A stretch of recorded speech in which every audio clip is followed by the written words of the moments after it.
in and week out, we've watched history being made in the land of what very well may be the best of the best talent in Street Fighter V. After watching the fighting game gods feud to be crowned champions of Japan, it's come down to this very moment. This is it, ladies and gentlemen. The final day of regulation play of Street Fighter League Japan 2022 begins here. Although we've confirmed the admission of only a few of these teams into the playoffs, the fate of a few others hang in the balance with today's battles. But before we get started, allow me to introduce ourselves one more time. My name is Vicious, here with Saint Cola, and we are proud to bring you the official English commentary of Street Fighter League Japan 2022. Now that we've got everything set up, Saint Cola, what do we have lined up for all the Street Fighter fans in waiting? Oh my gosh, I can't believe I'm saying this. This is the end. So we get to the playoffs, of course. We have Shinobi Game going up against Capcom Detonation. We have Gyogun after that going up against the Nagoya Ojibari Star. And let me break it down for you and why things are so dire and so desperate for some of these teams. In terms of the seeding, Nagoya Ojibari Star Milodon needs 30 points or more to pass over Sai Shunkan So Kumamoto. Shinobi Gaming needs 40 points to pull ahead of FAB Gaming. But more importantly, most importantly, Gyogun needs 40 points and Shinobi Gaming to not gain any at all to qualify. So they are hoping Team Detonation stops them. This is where the buck stops. It stops here for some of these teams. One of these teams is going to walk away a winner and a loser, and I can't wait to see what's going to happen. We have been week in, week out, as you have put it, continuously watching some great Street Fighter V action, and I can't wait to see what's going to happen in the playoffs December 29th.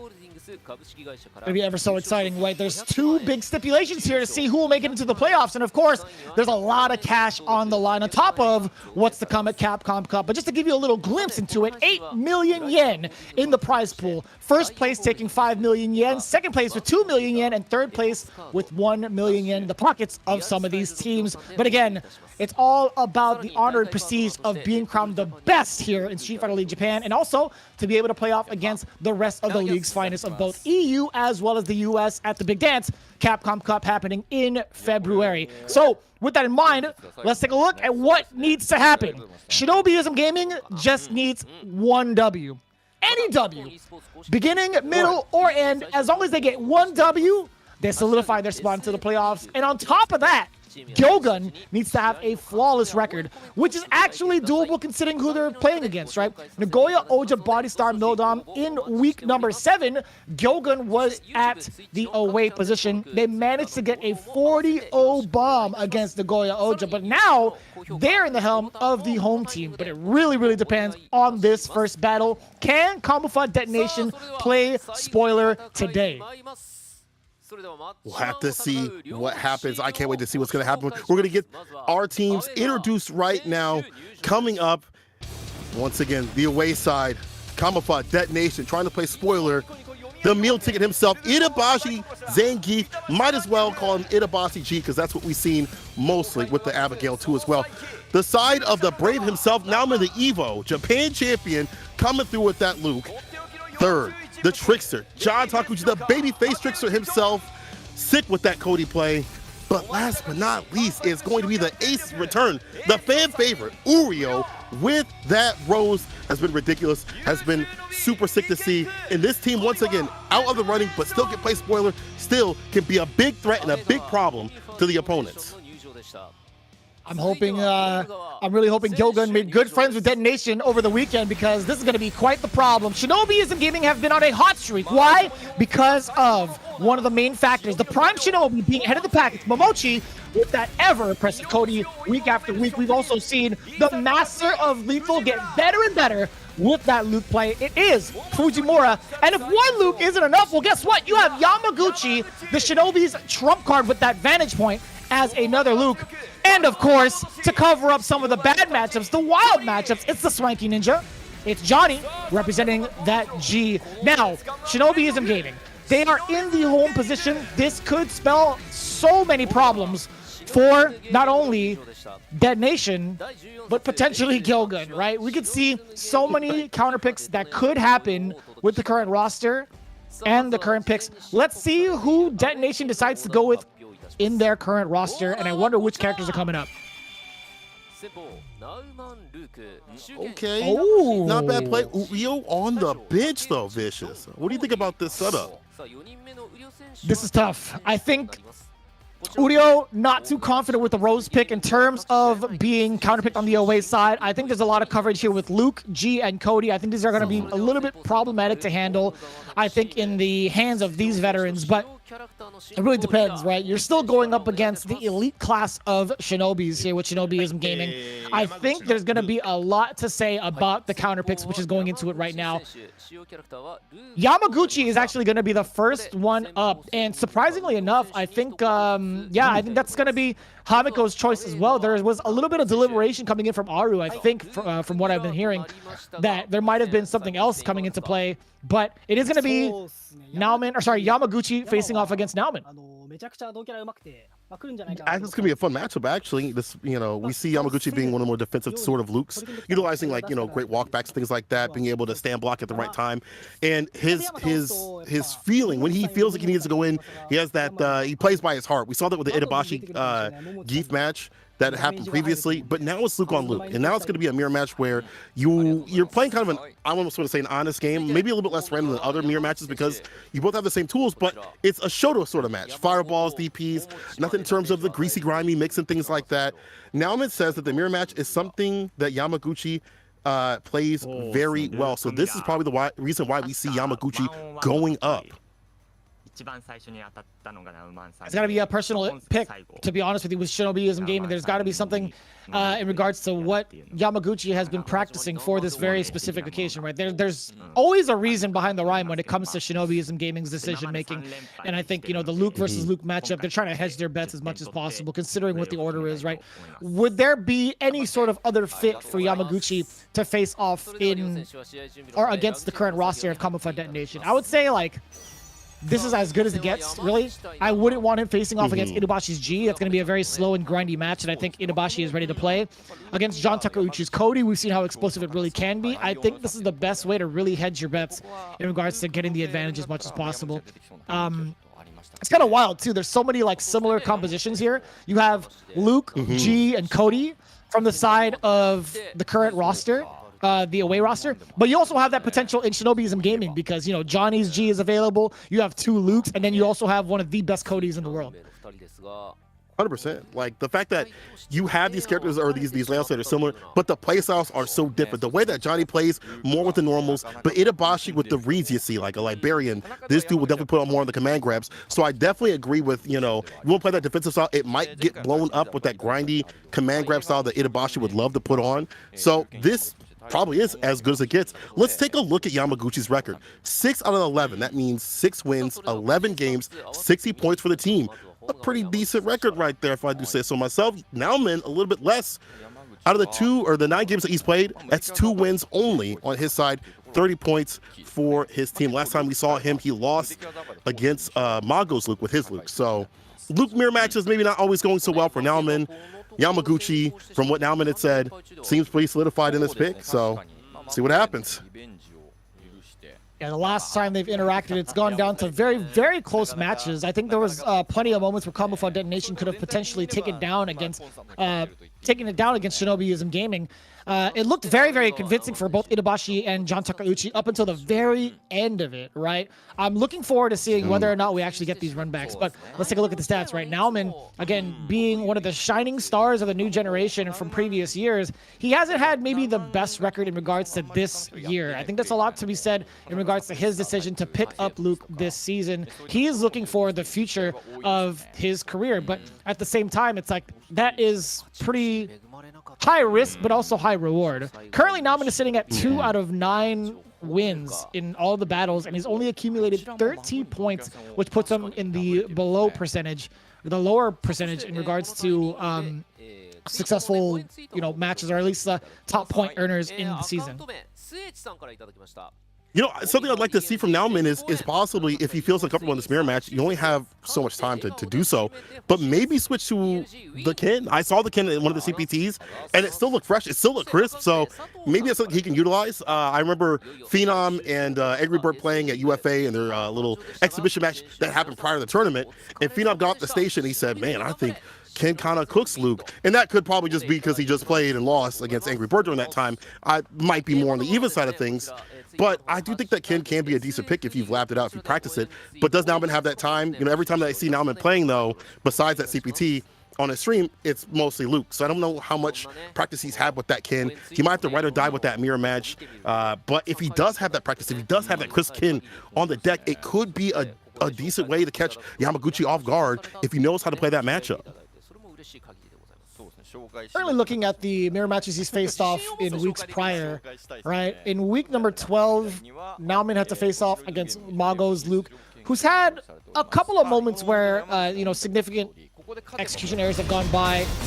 Mago was not able to really pick up on some of the big hit confirms, but still, Naoman ended up falling short in those matchups. The last time he did win a mirror match, however, that is a different story. I actually don't even have that stat. I couldn't even look through it in time. But I will say this, he needs to make it happen if he wants to keep the lives of Gyogun intact at least. He's doing it for another team. They're just trying to play spoiler. But here we go. It's going to be game number 1. It's the mirror match between Shinobiism Gaming and Combo Fun Detonation. Good round start from Yamaguchi, starting off real strong right here. Already harassing him in the corner. Counter hit, didn't commit to that light. That could have been a target combo, but still has to position it, and this is perfect.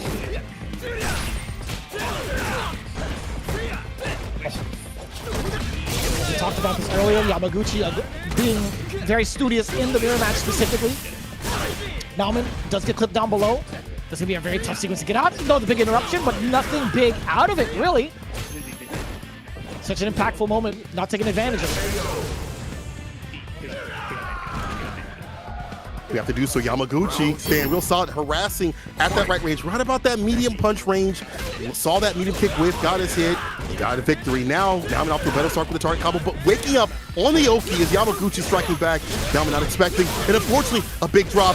And now Yamaguchi taking to the corner with the chaser. And that V-skill, the suppressor with the EX afterwards. Both of them running that same sort of V-trigger and V-skill flavor. Hopefully it doesn't turn into scoops of ice cream with 31 flavors, I'll tell you that much right now, because Yamaguchi, or actually Naoman, can't afford to take all those flavors in. I will say Yamaguchi, trying to be a bully, ends up running into the snapback full conversion. Naoman, he's going to spend it right here.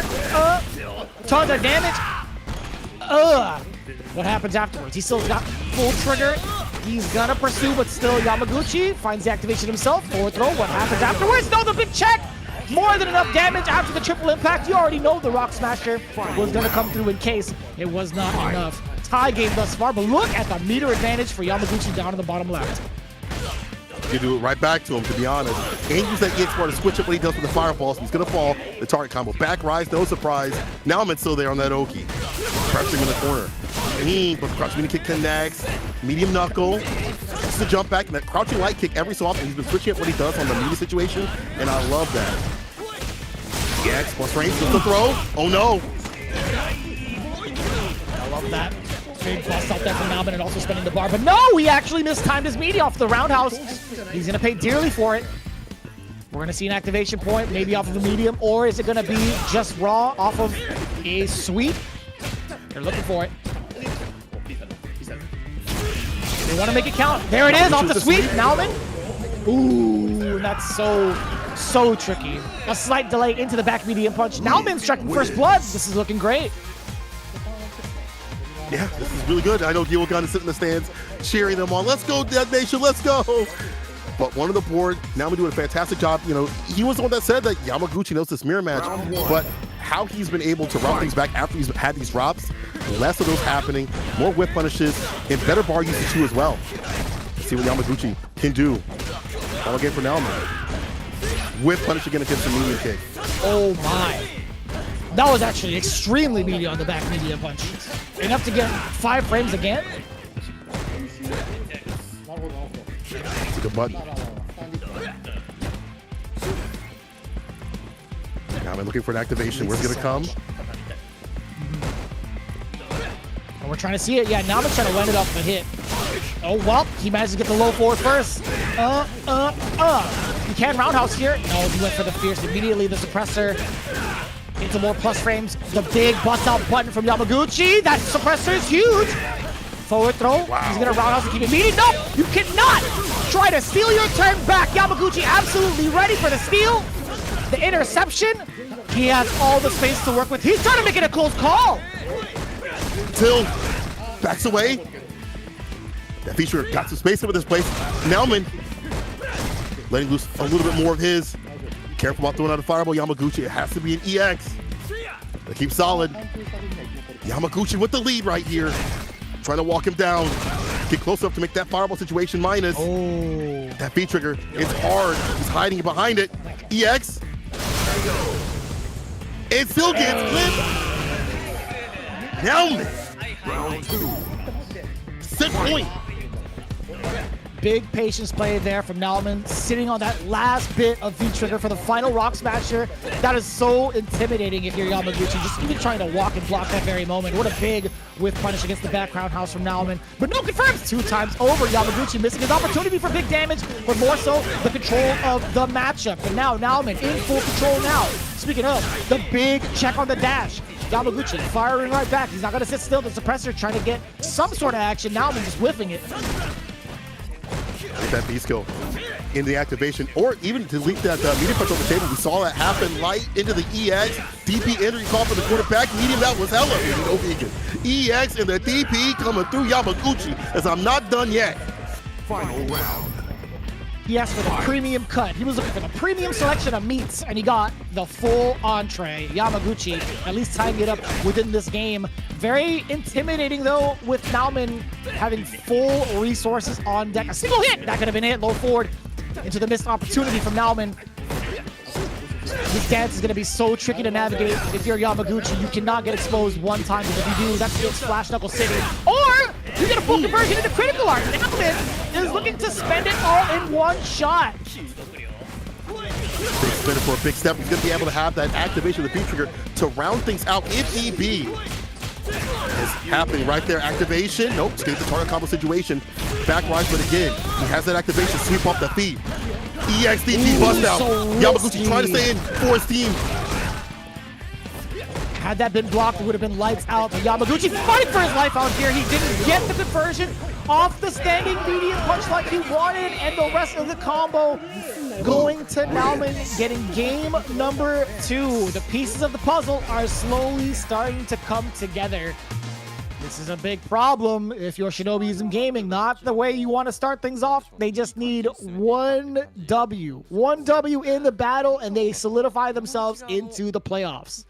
It's not happening just yet. Oof. I really got to wonder if Naoman needs to start talking about himself because of that mirror match, because he did a fantastic job of spacing out, crouching and kicking the fireball, making sure it wasn't minus, being able to get the target combo, and keeping most of his hit confirms on deck. Obviously, he missed a few. You know, nobody's perfect, but he definitely got the majority of those situations off. And plus, we see the bar used to get that super to get a big lead and close out the rounds going down with the V trigger. Fantastic overall play in the mirror match. Great reads against his opponent, and that's 10 points for Team Detonation. Again, trying to play spoiler out here, the Shinobiism Gaming.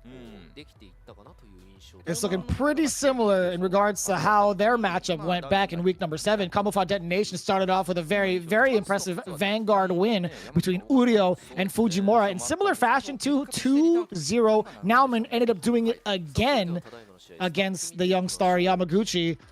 But now it's come down to who's coming up next immediately after these stats. It's a very, very grounded ball game between these two. As you can see, no anti-airs on deck. 1 EX busts out from Yamaguchi, which could have taken him out a lot earlier, but found that success. 2 out of 6 in regards to the throw strike game being teched. Exact same percentage, 33% on the other side. Again, you've seen how many more times Naoman was able to get these situations, which led to his victory. I feel like not being able to tech some of these throws, again, could be pretty important for Naoman to get not only the meter that he's utilized, but also the momentum that he was able to retain both mid-screen and even into the corner game.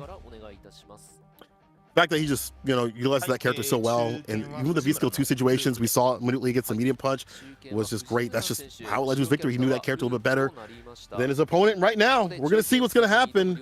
Fujimura Luke going up against Itabashi G, whatever you want to call him. I think this is not too bad for the likes of Fujimura. You know, even just on paper, even just like a very grazing analysis right here, having any sort of EX bar or any sort of hit confirm off any of these lights leads it to a knockdown. That will delete that presidentiality from G, meaning he can't really play that fireball game even more so than he could even in the first place to establish that neutral game.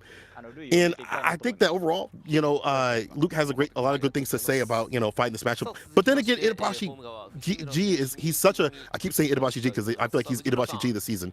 He's such a good player about like putting you in the corner, making you guess for game. Doesn't matter what character you are in the blender with this character that has been nerfed, but he's still making it work. I mean, to be fair, Zangief isn't a part of his nature or his name anymore, so it's totally understandable. It's either Ida Gale, right, because he also has Abigail, or Ida G. So either way is going to work out. But taking a look at the matchup ahead of him, right, Fujimura, Luke versus Itabashi's G. This is going to be kind of problematic, I feel like. In regards to like how Fujimura had played off against someone like Rose, who can be aggressive, has a fireball, has lengthy normals to kind of keep Luke away. He fell short of that, but I also want to chalk it up to him not having enough experience against the way Uryo wanted to play that day. Fujimura and Itabashi have played in other circumstances prior, but overall, I think in this matchup on paper, I think G would be able to do pretty decently against the limbs, not only just the limbs of Luke, right, having some of the best light bufferables in the game, also very, very long mediums that could be a problem. We've seen that kind of happen between Bonchan and Yamaguchi. We've talked about how some of the limbs could be a little bit problematic for characters like Luke that outreach his, but throw in the fireball game as well, it's very, very similar, right? G can kind of do that same kind of thing. He has a very annoying fireball. He has very long limbs that can outreach some of the mediums that Luke has. This might be a way for Itabashi to get a W here, but there's something specific about this, right? If it was an away decision with Fujimura, I'd understand it. But this is in fact a pick from the home team saying, you know what, I want Fujimura to go up against Itabashi specifically. They are confident about this matchup on paper. All right, we'll see what Fujimura can bring to the table. We've seen him get better and better with his Luke play. I feel like he's accesses what's good about the character first, and then kind of fits his neutral around that and starts to solidify the matchups. And we've seen him get more solidified, just in general, even in the league and even through the Street Fighter World Warrior events too as well. Fujimura, 5 wins out of 11 games that he's played. He's earned 60 points for his team.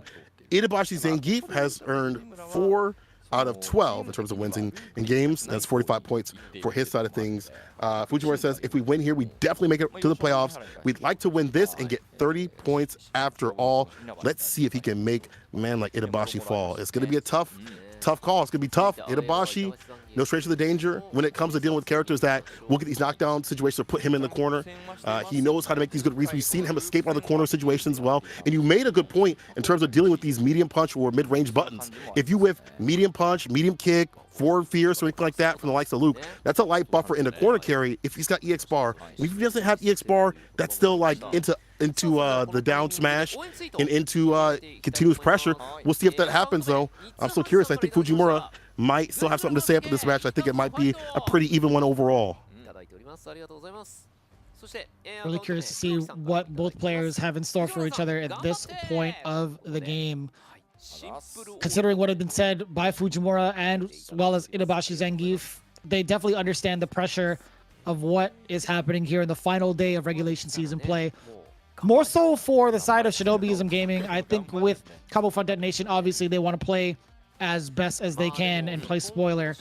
But this is it. This is like the testament of all their hard work from week in and week out of playing some of the most gruesome and like insane matches that we've been blessed to watch in the realm of Street Fighter V. This is a Street Fighter V fans all-star game, to be honest with you. Like, this has been some of the most intense matches that we've seen, and it's not even close to done yet, really, because this is only a prelude of the chaos and madness that is to come towards the end of this month with the playoffs right around the corner, man. But taking a look at their stats, we've talked about both, right? Itabashi Zangief not having the best of records, but still getting 45 points in his name with 4 out of 12 Ws. Not too bad at all. Fujimura just being such a powerhouse in last year's Street Fighter League. Not necessarily the same kind of performance in regards to how he's been navigating his current characters, but we'll see if Luke is going to be enough going up against the Skullomania G. Shinobi Gaming hedging their bets on Fujimura to find the finish, to start the party of getting points. Again, Team Detonation, trying to play spoiler. Gyogun sitting in the stands, cheering for him.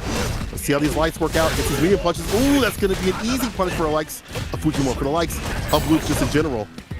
Even in 4-frame situations, -4 situations, it's easy for Luke to get punishes into Oki off his jabs.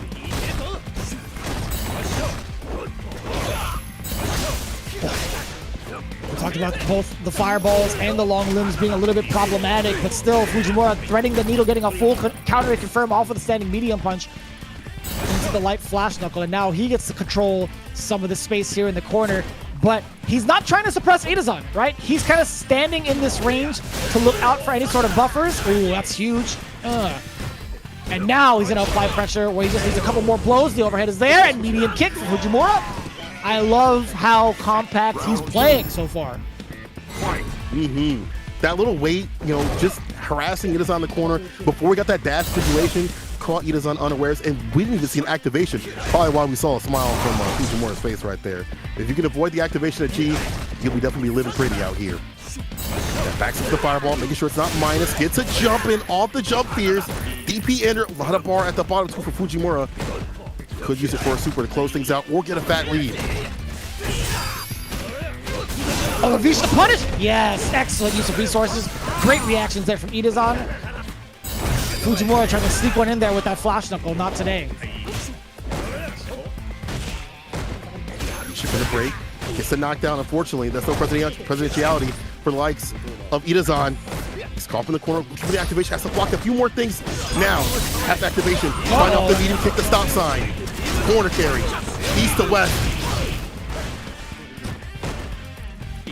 Oh, he was looking for it. He was looking for any sort of big button from Fujimura on wake up. It did not come though. Itazan letting his trigger wind down. He's waiting for that final moment potentially to check a low. No, it's going to be a fireball. Chip damage a little bit. Fujimura, he's locked and loaded, right? Any sort of hit could lead to big damage or potentially death, especially if it leads into critical art. But there's a lot of scaling involved if he goes into a trigger combo. So the jump in is there. Oh, he's got it. He's got it. Master of lethal, the Gravedigger himself, Fujimura, making it count, worth every penny. Not only is he trying to dig the grave of Detonation, but also Gyogun, as he's only one game away from getting it done and putting them both on the stands. Man, the way he's playing, you point out how compact he's playing. I love the way that he plays. You see the fear in Itazan, which you don't typically see as often, to not go in after that Oki corner situation. That bar not utilized all the way. These jump ins too as well, not getting checked with the back medium or the crouch fears. This is looking fantastic for Fujimura. Not so much inside of Itazan. Raw low. With the way it's going right now, Fujimura might be able to bring his team into the playoffs with the way he is playing right now. Itazan really needs to step it up in regards to what is currently happening. Fujimura has been commanding the lead, peppering in so many fireballs to the point of no return in regards to the seasoning. He is trying to cook up some G and bring the rest of those meats to the barbecue. But we'll see what happens. Itazan is slowly starting to bring it back. He does have that presidentiality level, which makes the fireball even more of a nuisance. I see it more consistently. Smart stuff from Itazan. Pushing in the corner, but these medium kicks and these just outspace hits right here with the medium punch at like the tip has been fantastic for Fujimura. And he won't even go into it unless he believes it's going to be the full conversion. We're talking about conversions. Off the medium kick, activation. In the corner you go. So more than enough bar to find the finish in terms of V-trigger. His fireball would love to have a knockdown. Nice break. Good usage of the V-bar. And you know he's going to build up another one too. Yeah, he just built it off of the anti-air. Man, that's not enough for Itazan. He needs one touch, but so does Fujimura. Oh my god, he has to sit there and take that to back dash. Out of the way. This guy is grappler incarnate. Itazan knew exactly when the throw was coming, making the right read with the back dash, and still able to stay alive. This man is a genius on the reads. Upper, hits, connects, back fist, gets the V-skill stock up and the chance to level up. Instead of going for the Oki, goes to level up and wants to play that fireball game that you had pointed out. And he keeps off in the corner. Look at that fireball. Harassing, yeah. He threw the one-hit fireball of Fujimura, but Fujimura finding it confirmed. Finding himself back to mid-screen. Back dash DB. Look at the rezo for Fujimura. Look at that, being able to turn it on like nothing, like a flip of a switch when it comes to offense and defense. Fujimura now is playing a little bit of a passive style, but no, he gets clipped. Big counter hit, and that's exactly the name of the game when it comes to G. Big counter hits all around. Oh my God! We saw the startup of the command grab. That could have been death. No way. Oh my God. You are a beast, Fujimura. This guy is the machine. What a reaction. Fujimura, you are ridiculous. Damn! It is on. He doesn't care about your tag. He does not care about your tag. What a rebuttal. What a wake-up decision. Oh my gosh. Crouching medium into the super to seal it. To route it back, anything you can do, I could do better. Ita's time things up. I'm going to be real. Going into this match, going into today's set, I didn't think it was going to be like this. Shinobiism Gaming was 30-10 against Team Detonation last time, but we might be seeing a reverse. We might actually be seeing a 40 bomb. We actually might be seeing Team Detonation be too explosive for Shinobiism Gaming to handle. Not gonna prophesy the device. It's not over yet, but still. It's looking nice right here for Team Detonation. It's a punish. We'll see how big of an impact that game could make against Fujimura and his mental. It's looking like not too much damage has been afflicted towards Fujimura to stop him from harassing Itabashi in this very moment. But we'll see. There's the sweep. Gets the power up. This is so important. And he gets the back throw. Now he gets to be such a bully. Fireball. Oh, that is such a smart V-shift break from Fujimura, taking away the presidentiality level. Get rid of that fireball. That's been doing too much damage to Fujimura. I like that bar usage. Using that V-bar, you really don't need V-trigger to win in this matchup. That V-bar going to be utilized for defense, especially if that that V-trigger one comes into play. Or the super two if he wants the V-reversal. Look at that max rate sweep. I thought that was going to get punished. I thought it was going to hit as the normal was retracting. Very fortunate for Ida-san. And look at that. He's waiting to grind it out. He's waiting for the big opening, and that's exactly the kind of annoyance that G can take advantage of. Oh, that's huge. Damage scaling is also a big part of that. A back throw will kill. Or a forward throw. Either way. I didn't think the forward throw was going to be enough, to be honest. Ida-san knew what to do. Got himself sitting on set point. This is wild right now. But here we go. Fujimura not done yet. DP. Knockdown back rise. Just dashes in. Gets a throw. Fujimura not checking the dash. Lets him pass. Oh, the big confirm from Ida-san? The command grab's got to be here, right? Oh, and Fujimura's not even going to let it happen. Oh no! This is huge! It's on the bar. If you command grab here, Fujimura's going to hit a button. Oh my God, I lied to you all. The meaty was there from Ida-san. Oh, it's the fireball. The throw.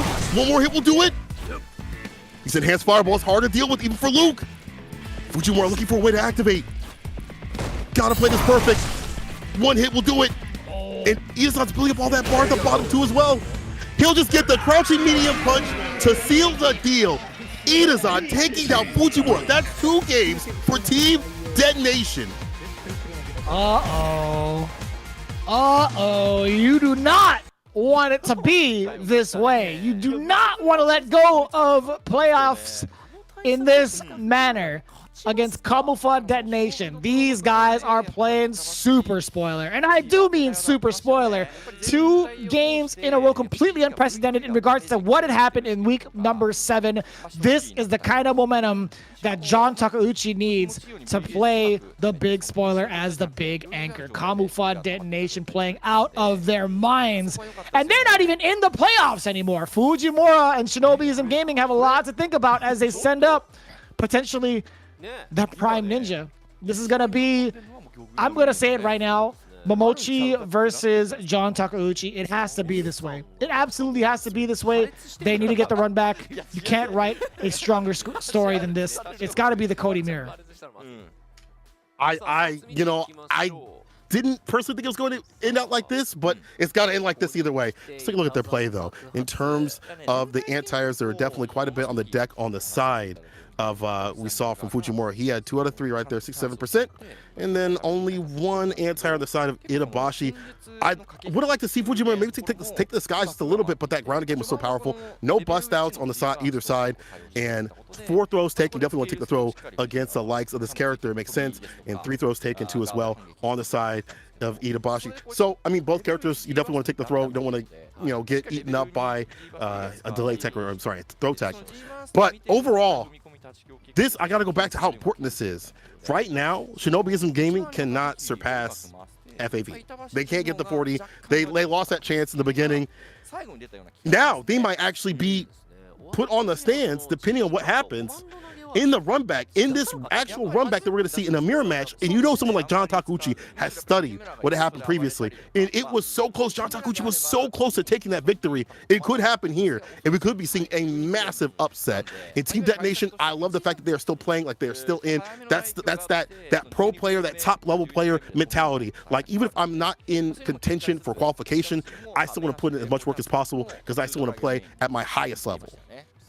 Oh, absolutely. With the amount of games you guys get in the world of, playing ranked and playing some of these sets, like when it comes down to the actual game time matches, you want to give it your all. Like, you want to make sure that all of your practice is for something meaningful, right? It's not ever going to just be like, play just to play it out, whatever, you're not making it into playoffs. Like, no, not for these cats. These guys try to play for the W each and every time, right? There's nothing lackadaisical in regards to their ethics, even if it's like, even if their dreams are pretty much crushed. Like, I think Capcom Fighters Detonation has slowly started to really come into their own and get some of these big Ws. It may not have been like via week 13 per se, but it was definitely there in week number 12 when they were definitely well out of contention, and they were still fighting for their lives, especially in the sudden death match. But this is a whole different story, right? We've seen the potential from this matchup in week 7. John Takeuchi almost took it down against Momochi, brought it down to the very last game. The very, very last game that he needed to take down. And then as soon as Momochi got that W, he ran away with it. He ran for the hills, got 3 games straight. Yeah, he definitely hit the running man on him. But John Takeuchi, I mean, I want to go back to Team Detonation real quick. In terms of like the player base that they have, you got an Evo champion, you have John Takeuchi who's qualified for World Warrior events. This is a team of high pedigree. So like, for them to not be qualified shows you how difficult it is here at Street Fighter League Japan. But John Takeuchi, 4 wins out of 13 games that he has played. Last time we saw him, he lost to Higuchi. He's going to be trying to get that run back again against Momochi here. Momochi, let me take a look at his stats. He has 8 wins in 12 games. It's 140 points in totality. Last time we saw him, he lost to Tokido's Luke. So we'll definitely see what he has in the bag. I'm curious to see what's going to happen in this match because, as we said, John Takeuchi was so close from taking it over Momochi. It was like a few hits away, a few decisions away, it all just fell apart. What I wonder is he going to do this time to be a little more structured in his offense, in his defense? How is he going to be able to, if he has a momentum, keep that momentum and just take it to 3-0 if he can? What's Momochi going to do to maybe keep a better lead? I'm very curious about these things because these runbacks don't always happen like this, but it's been forced to this position. It's been forced to be this way. Without a doubt. I did not see any other kind of ending, to be honest with you. I had a feeling it was going to be, Momochi, or sorry, Cody on Cody violence towards the end. It's just how it was going to work out. But looking into it, right, we're talking about the amount of pressure and the amount of influence from teammates prior and the way that they've been playing. John Takeuchi, he was talking about it earlier, right? He's feeling confident, right? Seeing his his other 2 teammates take the W, he's absolutely feeling confident. And he's also got friends over on the side of Gyogun. He's trying to do this for the homies. Momochi also has some pretty significant words himself to talk about in regards to this matchup in the run back, right? Last time we had lost, I don't know about 0-40 to Capcom Fighters Detonation, but he definitely took it down 30-10. But this is going to be their final performance, right? They want to make sure that they end it with a W to not leave it in the balance or leave it in the hands of fate for Team Gyogun. I think this is going to be very, very pivotal for Shinobiism Gaming to get this specific W. But taking a look at the current stats, right? Momochi, he's been phenomenal, right? 8 out of 12 wins, 140 points, ranked 8th in regards to overall success. And I gotta say, quite the opposite, I feel like, from John Takeuchi, but not necessarily taken away from his current performance. He still has 55 points under his name. He's still got 4 out of 13. When it comes to the clutch factor, he can be it. It's just a matter of whether or not it's going to be today. You gotta do it. Today's the final day of regulation play. Possibly the final match for Team Detonation if they get their victory. Momochi, now the one trying to play spoiler. Not only Gyogun, but also the diminished chances that are happening on their side. Mirror match. Let's see who's the best mayor. What a sway and play. And the heavy slug follow up. Oh, you are gassed, Momochi. Jesus.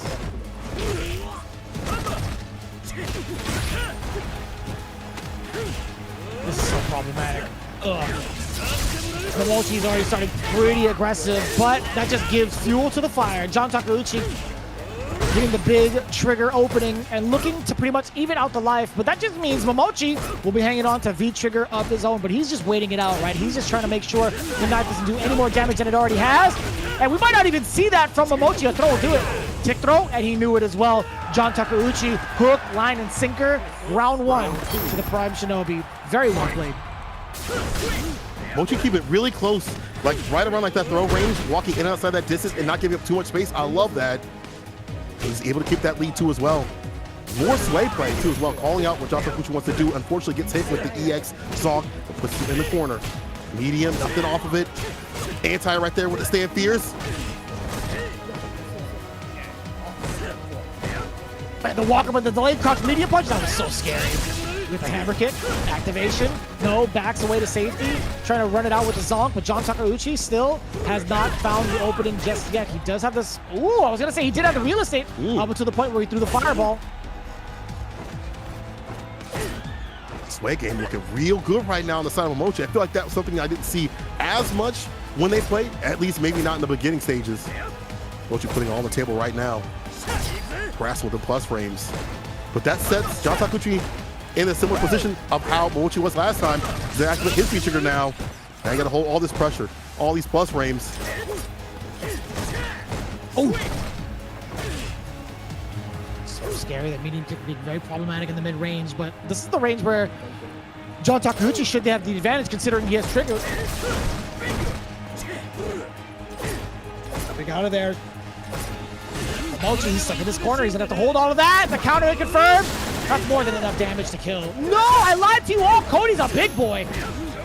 10-25. Hello. But the light kick caught him coming in to get the win. Look at that defense from Momochi.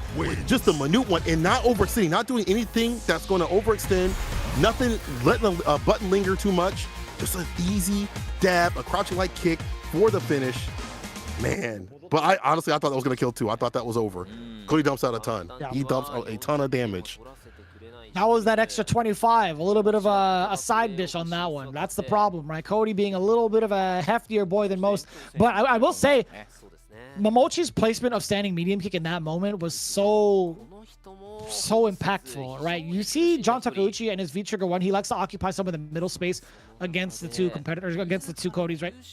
Him trying to walk up into Momochi's like designated kind of like medium range too to kind of catch counter hits and still getting counter hit himself shows Momochi understands what is going on through John Takeuchi's like head, right? He knows exactly what he's trying to utilize or like what he's trying to do in certain moments and is just one step ahead every time. That counter hit is so hard to even like contest against. That medium kick, again, coming out at what, 7 frames? That thing is thick. If you misstep even once, no matter if you're in trigger or not, you'll be eating a ton of damage, and Momochi was banking on it. Let's see if he can ride that momentum again in game number 2 against John Takeuchi, though. I want to see the switch up. It has to be pretty early. Let's see if it comes to fruition. More of that sway play. Round start against the fireball. Careful with slinging out the projectiles. You see that both players are now ready against that option. That medium kick again. Put up that bar forward. Heavy kick. I love this extension right here. Final fight target combo puts Momochi up in the corner. But he's answering back with his own heavy zonk. Been charging that for a day and a half. Back throw. Puts him in the corner.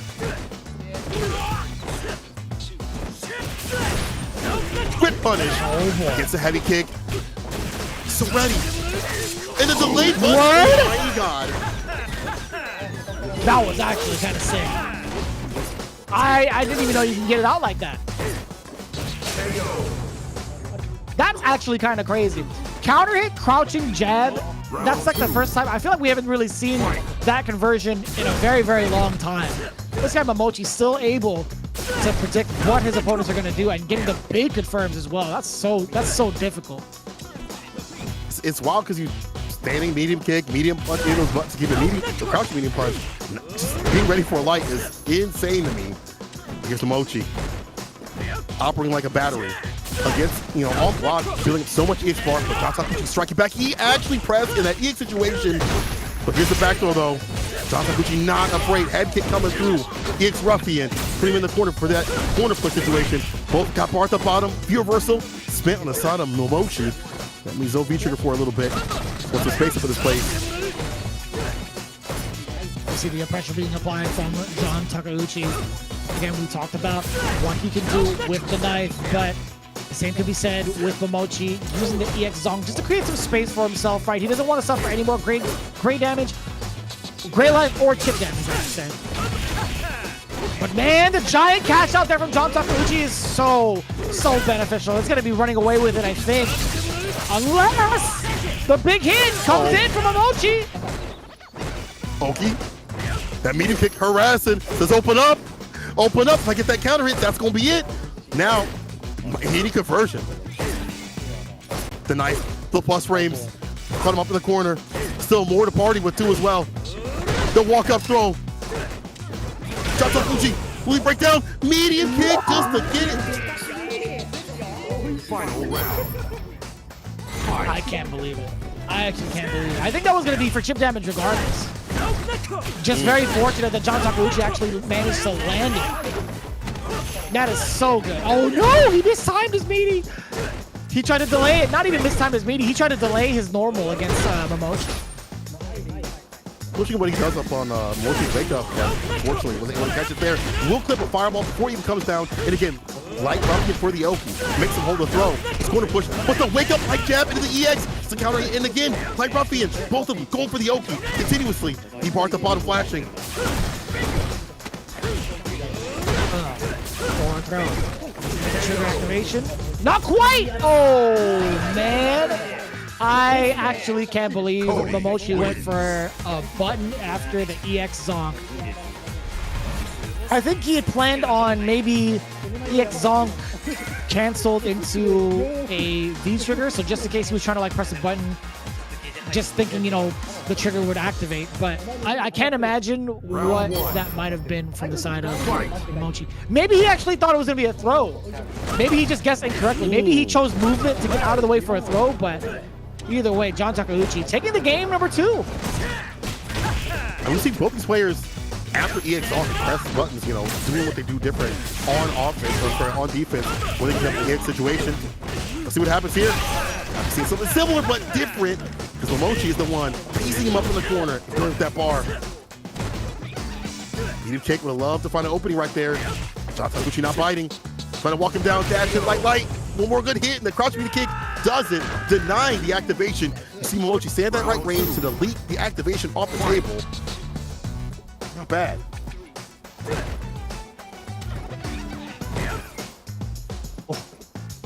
And you can see the intricacies of some of these matches, right? You could see them deliberately walking in certain spaces for baiting, but at the same time, it's like, whose turn is it to actually play off? John Takeuchi has taken the initiative thus far and has already placed Momochi in a very peculiar position. What is he going to do in this mid-range game? How is he going to try to fight his way back into at least mid-screen? Does find a clean hit, forward throw, and just like that, we're back into it. The big roundhouse punish against the tornado, and here we go. Oh, the fadeaway and play the finesse and bless. This will definitely put him to rest more than a bar at the bottom to find the finish. Momochi off to a way better start and almost a finish, to be honest, in this match compared to what had happened previously, finding more and more answers and pressure John Takeuchi. And we've seen maybe not the best defense for John Takeuchi in reverse of things. Like, I feel like he's crumbling these corner situations even more so than Momochi. Man. Ooh, this is looking pretty intense, right? I think this is going to be a very, very pivotal moment for John Takeuchi to really consider what needs to be done. But you can see the amount of confidence in Momochi's face. You can see it in his eyes. He is just feeling it right now. And you can see the complete opposite. You can see the exasperated side coming in from John Takeuchi, getting a couple of words from his teammates as well to gear up for what might be the final moment. But it's really up to John. This is going to be really tough to ask, Senkola, but do you think he would ever switch off to Rashid? I don't think I've seen the Rashid enough for that to even be a factor right now. I think it's this is do or die time. You stick with the Cody. He just has to switch up what he does on defense. You see the difference in defense between what Momochi does. Even if it isn't always the right answer, he switches it up enough that it's hard to predict what he wants to do, even on plus frame situations. That doesn't happen for John Takeuchi so continuously. And these delay buttons are definitely catching him too often. He's got to do something different on defense. That is the way to play. It's not about the character, it's about him. But right now, something like Momochi might get that win. He is on game point.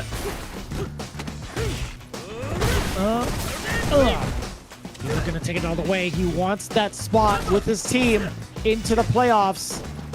It may not be into the better seeding, but hey, making it is what's on their mind right now. The big crush counter, hammer kick. Yes, sir. Finishing it off with a ruffian. Forward throw into the snow. Back throw, I should say. Excuse me. That was the knees. We got the Pilates going first.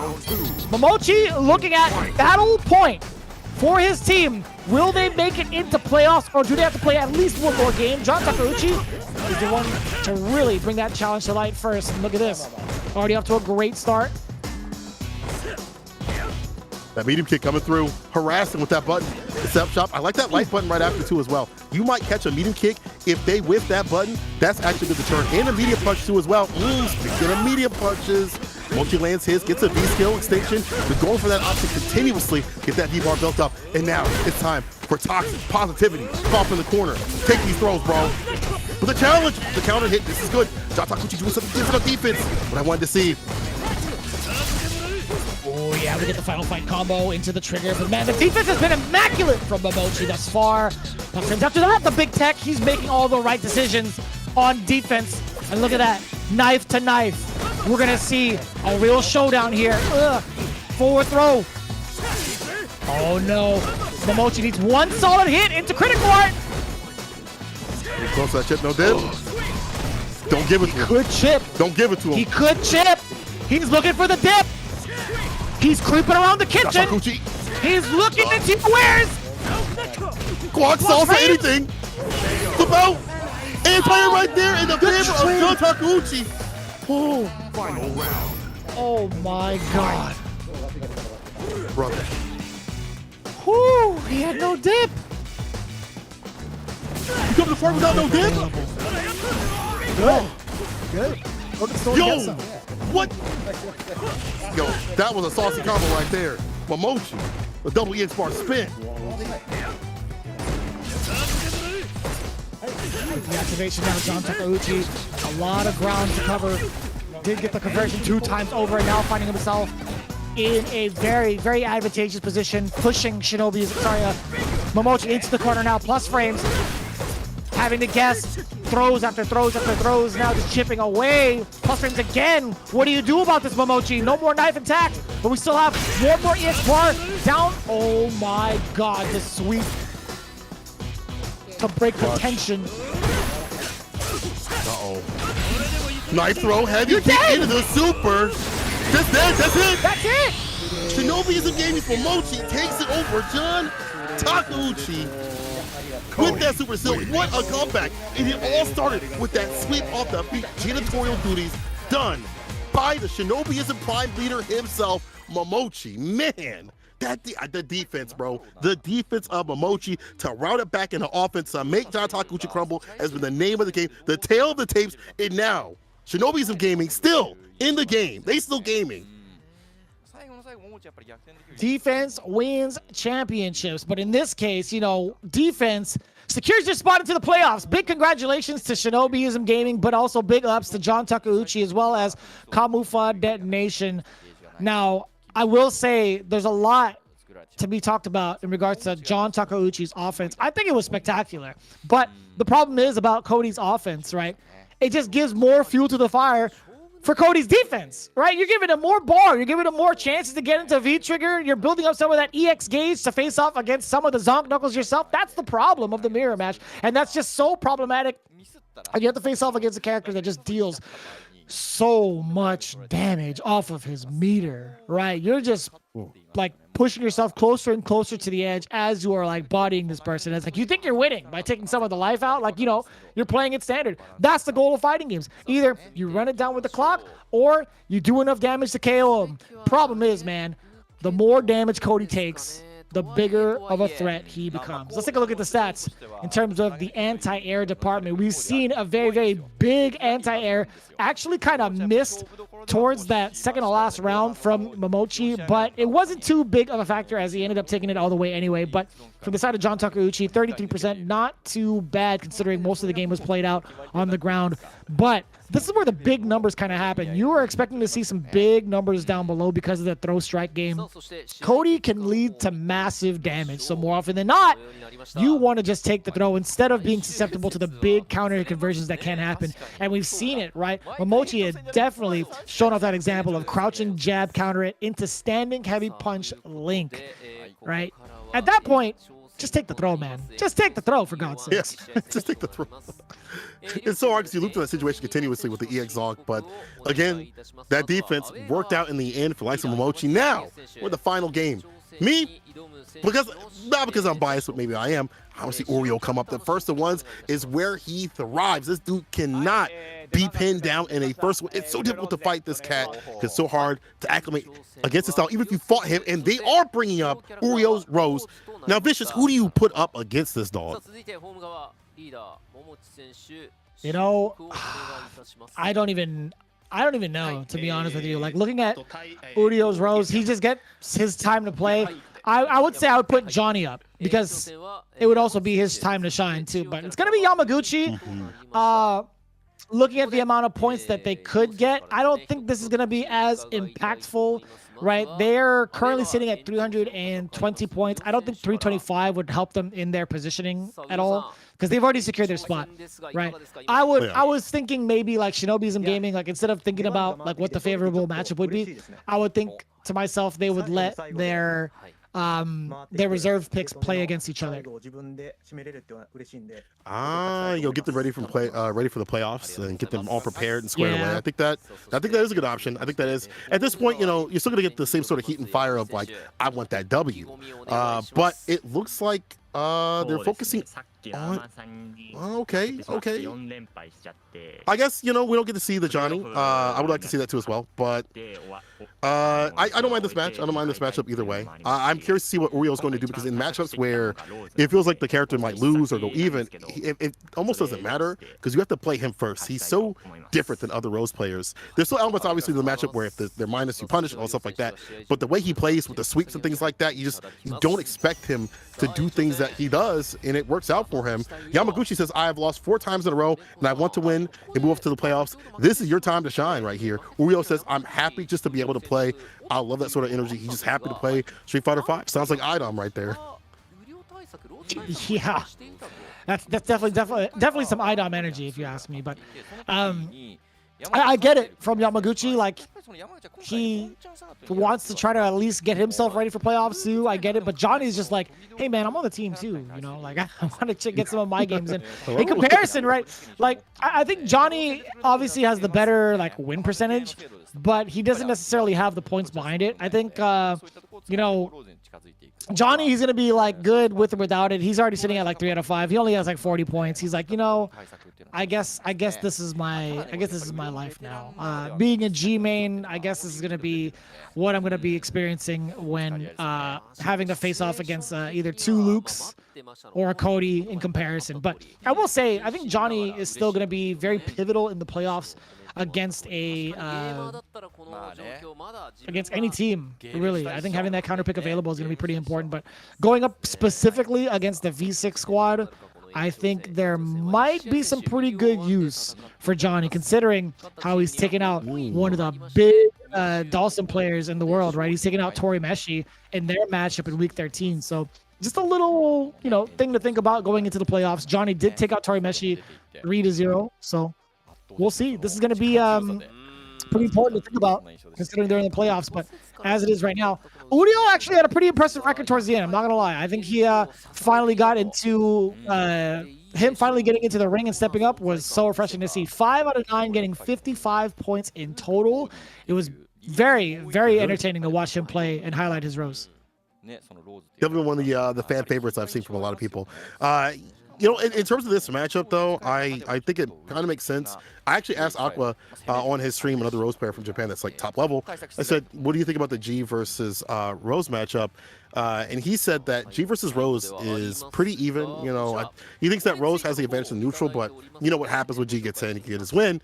So going for the Luke makes sense on paper to be like, okay, I'm going to, if there's -4 or even more than that, I have an easy way to punish and put her on the ground where she can only wake up with a 4 frame, no DP to her name. But this is Uryo, and this is a 1-to-1. So what happens on paper may not even matter in the match. This dog will run these soul arrows, or soul spirals, I should say, at the perfect ranges. He will put the sweep when you don't expect it. You'll make the most of his V-trigger activations. Yamaguchi, with that great defense, is going to be really tested out here in this 1-to-1. Absolutely he is. We're going to see whether or not Uryo will be able to take down Yamaguchi with his antics. I think he could be very tricky with V-Trigger 1. I think that might be the play against something like a Sandblaster strategy, but he's been very much so relying on V-Trigger 2 for some of the frame trap mix-ups that he could go for up close. So we'll see which one comes into play, but in a 1-to-1, I wouldn't be surprised if Trigger 1 comes into play for most.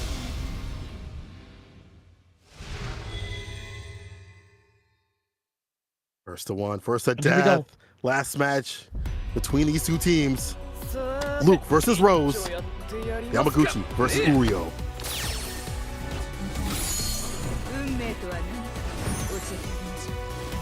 Round 1. Here we go. This is the final match between these two. And it's going to be V-Trigger 2 from the side of Uryo. A full 1 set from Yamaguchi. Oh. It's going to be so huge, man. He is so aggressive. It's the Uryo style we love to see. Stocks up. The soul explosion didn't get the... Unfortunately, Yamaguchi was able to strike first before that happened, but the light and the EX connects. Uryo, too hard to deal with, too aggressive. Yamaguchi's got to do something now. Set point, Uryo. Man, that was mad aggressive. Uryo just trying to get these points, or at least trying to get these games, and he's like, if I'm not going to play in playoffs, I want to just lay it all out here.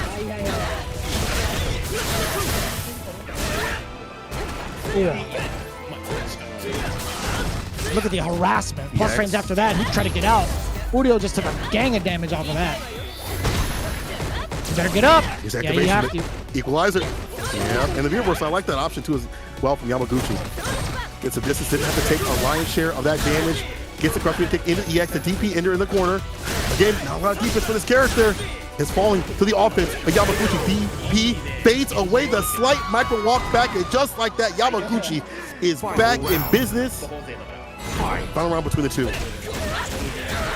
You tried to dash up and do what now? The snapback, absolutely ready for Yamaguchi. He gets the strike first against Uryo's opening gambit with the dash. Speaking of dashes, now we see Yamaguchi applying plus frames even more. EX Sandblaster, but there is a big confirm after the Soul Spiral, and it's a super. And this is going to be pretty big damage. There we go. Ooh, the big whip punish against the He's ready for that button. Yeah, we've seen that button happen way too often for this man's face. Here's the activation though. Lockdown situation with the fireballs. Yamaguchi again with that good defense, blocking everything out, even being able to stand block and block low immediately when the slide comes through. And look at that, not throwing out too many fireballs so he doesn't get crush countered. A lot of gray life, but still, Yamaguchi. Oh man, big misstep, big whip punish there from Uryo. Against the mediums again, we see Uryo trying to counter pull preemptively. There is the low medium kick. One sequence to do it from Yamaguchi. Plus frames again, and he tried to catch up in air. Not quite dead yet. Anyone's game.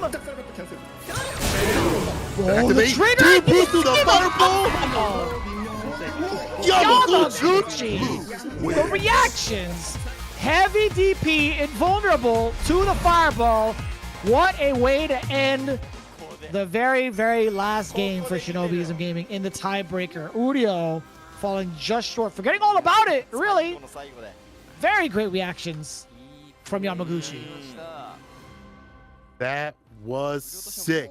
The DP at that right range. You don't really even typically see that from a lot of Luke players, to be honest. They rely upon EX Fireball to cut through the normal fireballs, but he found that right space. That Fierce had also been causing him problems. He dealt with that too. Yamaguchi rounding it back against one of the most aggressive players in Street Fighter V history has been a sight to see. Even in the first of one where Uryo really thrives, Yamaguchi survives and takes that last 5 points for his team. Shinobiism Gaming, they've already qualified and leave with just a little bit more in their pocket.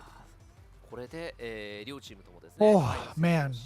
Capcom Fighters Nation, I will say it's been quite the wild ride thus far. Although they ended up significantly away from the borderline to advance with 185 points, I will say their progression week after week after week has been very impressive with the utilization of all 4 team members. We started to really see the growth of every single team battle they've been a part of, and it's been quite the journey, honestly. I'm quite the fan. I've already been like a fan of Uryo from even back in the day, but watching him come back into Street Fighter V for the final season was very refreshing.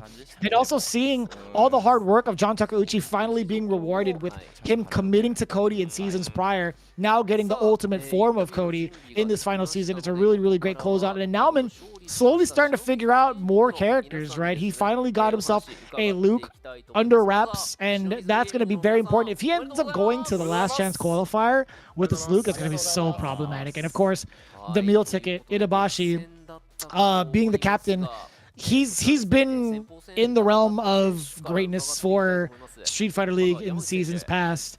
Right, he's been a part of, you know, like the top 3s. He's gotten big W's off of it as well, so no big surprise that Itabashi will be a competitive threat in the future of Street Fighter. But these are the guys that made it, right? Shinobiism Gaming, taking a look at the winners right now. Yamaguchi breaking the curse of L's, the string of L's, if I should so eloquently put it, in that sudden death match. Yamaguchi himself says, at first I really wanted to win, but I lost. And I have to point out that Yamaguchi is in the top 8 Japan qualifiers, so it's definitely no fluke in terms of his victories when he does gain them. You know, he's a very strong competitor out here, so it's kind of funny to see all the people that are qualified for the top 8 Japan qualifier just in general that we're going to be seeing. I believe it is the day after Christmas, the 26th. Pugera, Gachikun, Tokido, Higuchi, Shuto, John Takuchi, Fujimura, and Yamaguchi, all people who participated in Street Fighter League. This place definitely makes demons out here, or like diamonds. And Momochi, he says that Momochi won. I was able to take revenge, so thank you, Momochi-san. I didn't want to win, or I didn't want to end the game on an L. He is so happy about his results. I mean, as he should be, right? That's the kind of attitude you would want to bring into playoffs in just a few more weeks. I believe, what, 16 days from now, right? In about like a little over 2 weeks, right before the New Year's happen. It's pretty intimidating to watch, man. And I want to make sure I stay away from all the spoilers on the internet, because we won't necessarily be able to like tune in live if you haven't reserved your ticket just yet, but we will definitely get that broadcast in English on a later date. I do believe it's going to be on January 7th for those that are tuning in for the official English broadcast. Johnny also getting his piece in, getting his interview in. He wasn't feeling too well today, so he depended on his teammates, which makes sense. You know, we were expecting maybe Johnny to play in the final match to get his warm-ups in, but again, feeling under the weather, we totally get that. Said Yamaguchi did a very, very good job. An excellent job, really. It's already being highlighted all over Twitter with that very clutch ending of the Fierce DP past the fireball. Very, very well played. And looking forward to see what Yamaguchi and both Johnny have for their playoff spot. Getting a couple of words in from their leader, Momochi. I'd imagine he's got a lot to say and got a lot to think about going forward for the playoffs. Yeah, I mean, that's a big weight off their shoulders right here. Being able to get that victory. I'm sure all of them have been thinking about, all these teams have been thinking about the ones that at least have a chance to qualify. Unfortunately, like we said before, Gyogun is out of the running. Shinobiism will be in that qualification zone moving on to the qualifiers until, the playoffs. Momochi says, today I'm happy to save my team. Similar thing happened on my other game. The teammates all did their job, and I'm glad that we have made it off to the playoffs. It has been a difficult road, especially if you look at all the competitors, all the teams coming through. You have World Warrior qualifiers, CPT qualifiers, champions. For you to get to the playoff zone takes a lot of work. So they definitely deserve all that praise. I agree. Wholeheartedly agree. There it is. Shinobiism Gaming making their way into playoffs. With that in mind, let me give you a quick breakdown of who actually made it, right? We have Good 8 Squad at the very top. We're going to be talking about this towards the end of the show as well, but just to kind of let you guys know, Good 8 Squad at the top, Saishun Kan, Seoul, Kumamoto seated in second, right? So what that means is going into the playoffs, we're only going to have 4 of these teams face off against each other first, the first phase of it. Over in the grand final seat, Good 8 Squad has already been selected into it because they ended up being the #1 team with 380 points above the rest of it, right? Taking a look at the stats, a bunch of donuts, right? We don't really have big stats when it comes to the sudden death, so we're going to pass on that. 0-2 in regards to the throw strike game or throws successful techs. Not going to be as important, I feel like, but I will say, it ended in a very, very, very ridiculous manner, I gotta say. Yamaguchi with the reactions of a god. Heavy DP past the fireball. But again, talk about the playoff spots. Saishun Kan, Seoul, Kumamoto versus Nagoya Oja Body Star. Seoul's going to have the advantage on the home side. V6 Plus FAV Gaming, they're going to be in the home side as well against Shinobiism Gaming, right? That's just how it's going to play off. But let's take a look at what had happened in these replays, right? Yamaguchi was looking pretty confident, but consistently stopped by Naoman's defense, right? We've talked about how well Yamaguchi can play his defense, and he sort of shifted to offense in the later end of his run in Street Fighter League. But overall, I think in the mirror match, we were expecting it to be a Yamaguchi kind of match, I feel like, because he was looking to run away with it in so many of these rounds. Then from seemingly out of nowhere, Naoman makes these giant comebacks. Like, he utilizes his meter, he finds these big openings, and also plays the patient game with the V-trigger. Yamaguchi, again, very explosive in the very beginning of some of these rounds and some of these games, just not able to clutch it out. Just look at the life lead from Naoman as well. That is so intimidating to play off against. Like, you can't even try to walk against him. And again, that was really unfortunate. Like, we did see the medium punch connect, but just not in time for the stand jab. I love this matchup from Itazan, in some points at least. The V-shift usage was really great. When you get a G that has to spin V-bar, they have to do something really intense with it. They got to find whip punches and stuff like that. So for V-reversal is bad. V-shifts are great. But speaking of V-shifts, Fujimura had his own for his own punishes and finds it with the super continuously. Fujimura just ever so optimal with this character. Find the right ranges. But same with Itazan. We saw a lot of reversal wake-up options and things like that. And again, another super situation. Fujimura, both the players using the bar, great, but Fujimura just being able to calculate when he gets the super a little bit better. I will say though, back on Itazan and how we got his win, just being able to be continuous with his V-bar usage in terms of V-trigger, corner carry, things like that, making the most of these corner situations a lot more. Wasn't able to get as many command grabs as we wanted to see, maybe the normal throws, but it was enough to take the likes of Fujimura down. Also, that level 3 presidentiality, that bar built up, allowed those fireballs to cut through the likes of Luke. And now we see the final match. What happened here, Vicious? A lot of Cody, a lot of meter, a lot of damage, and a lot of heartbreak, I will say. Momochi getting his run back again against John Takeuchi, but also repeating the same results, getting the W. How exactly? Well, I'll tell you. He's been playing second, I feel like. He was playing second to act majority of the time. I think John Takeuchi's offense was really starting to, come into his own. I think there was a lot to be said in regards to how often he's pushed Momochi into the corner and also at the deficit. But in this very moment, I think, Momochi, when he rides the momentum, he's like, you know what, I'll be the one to play offense today. But the rest of the games weren't necessarily in that manner. I think there's been so many moments where John Takeuchi was just like not able to close it out. Again, a very similar story as to what happened with Yamaguchi, just happening on the detonation side this time. And look at that, the full conversion, man, so optimal. Momochi just hanging on to that meter for the very end, and his defense was absolutely flawless. Speaking of defense, it was really good on the side of Yamaguchi in this first one, especially against an aggressive cat like Uryo, who started off really strong, able to get that stun with the quickness. Felt like that first round went down very expeditiously, quickly. But then Yamaguchi answers back, and he also does a good job of just surviving the V-trigger situations that Uryo had put on him. This V-trigger situation where he went for the V-reversal and just, you know, quick rise immediately, not try to get anything off. And the DP against the fireball, the invuln at that right range, perfectly placed, perfectly spaced. Yamaguchi taking it for his team, 25 on the board. Shobiism Gaming leaving with that amount, and again qualifying, super important to keep notifying because they are going to the playoffs. That again means that Gyogun is on the stands. They'll be still fighting their hearts out, still as competitors, still trying to give you some great action when we have to come after this break. But we have a little bit more to go in terms of discussion, because look at the board right here. Good 8 squad, Saishu Kazuo Kumoto, Nagoya Ojibari Star Milodam, FEV Gaming, Shinobiism Gaming, all will be qualified. We'll be playing, except for Good 8 squad, because they'll be playing in the grand finals. They'll be waiting in the throne. But that means Gyogun, Dead Nation, and Hiroshima Team Itsuka are out. They played amazingly this entire months upon months, weeks upon weeks, but just wasn't enough to make it to that qualification zone. It was such a close, tight-knit race towards these last, like, 4 to 5 weeks. It's been kind of like unpredictable to see, to say the least, really, to see who would make it into the playoffs. But one thing is for sure, it's been non-stop action week in, week out.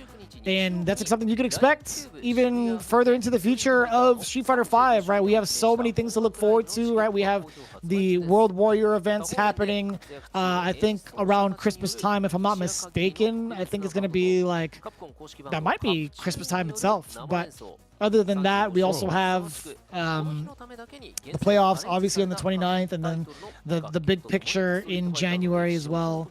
But we do see, of course, just so many things in the works, and it's a really exciting time to be a Street Fighter V fan. And also, this artwork is pretty sick. I didn't realize the characters were holding instruments and playing them. That's pretty beast. Yeah, that's really dope. That's actually pretty cool. I like this. The Street Fighter 35th Anniversary Original Band.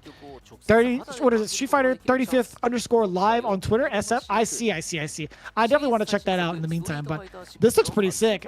Man, we finally have an official release date. Speak to the people, Sankola.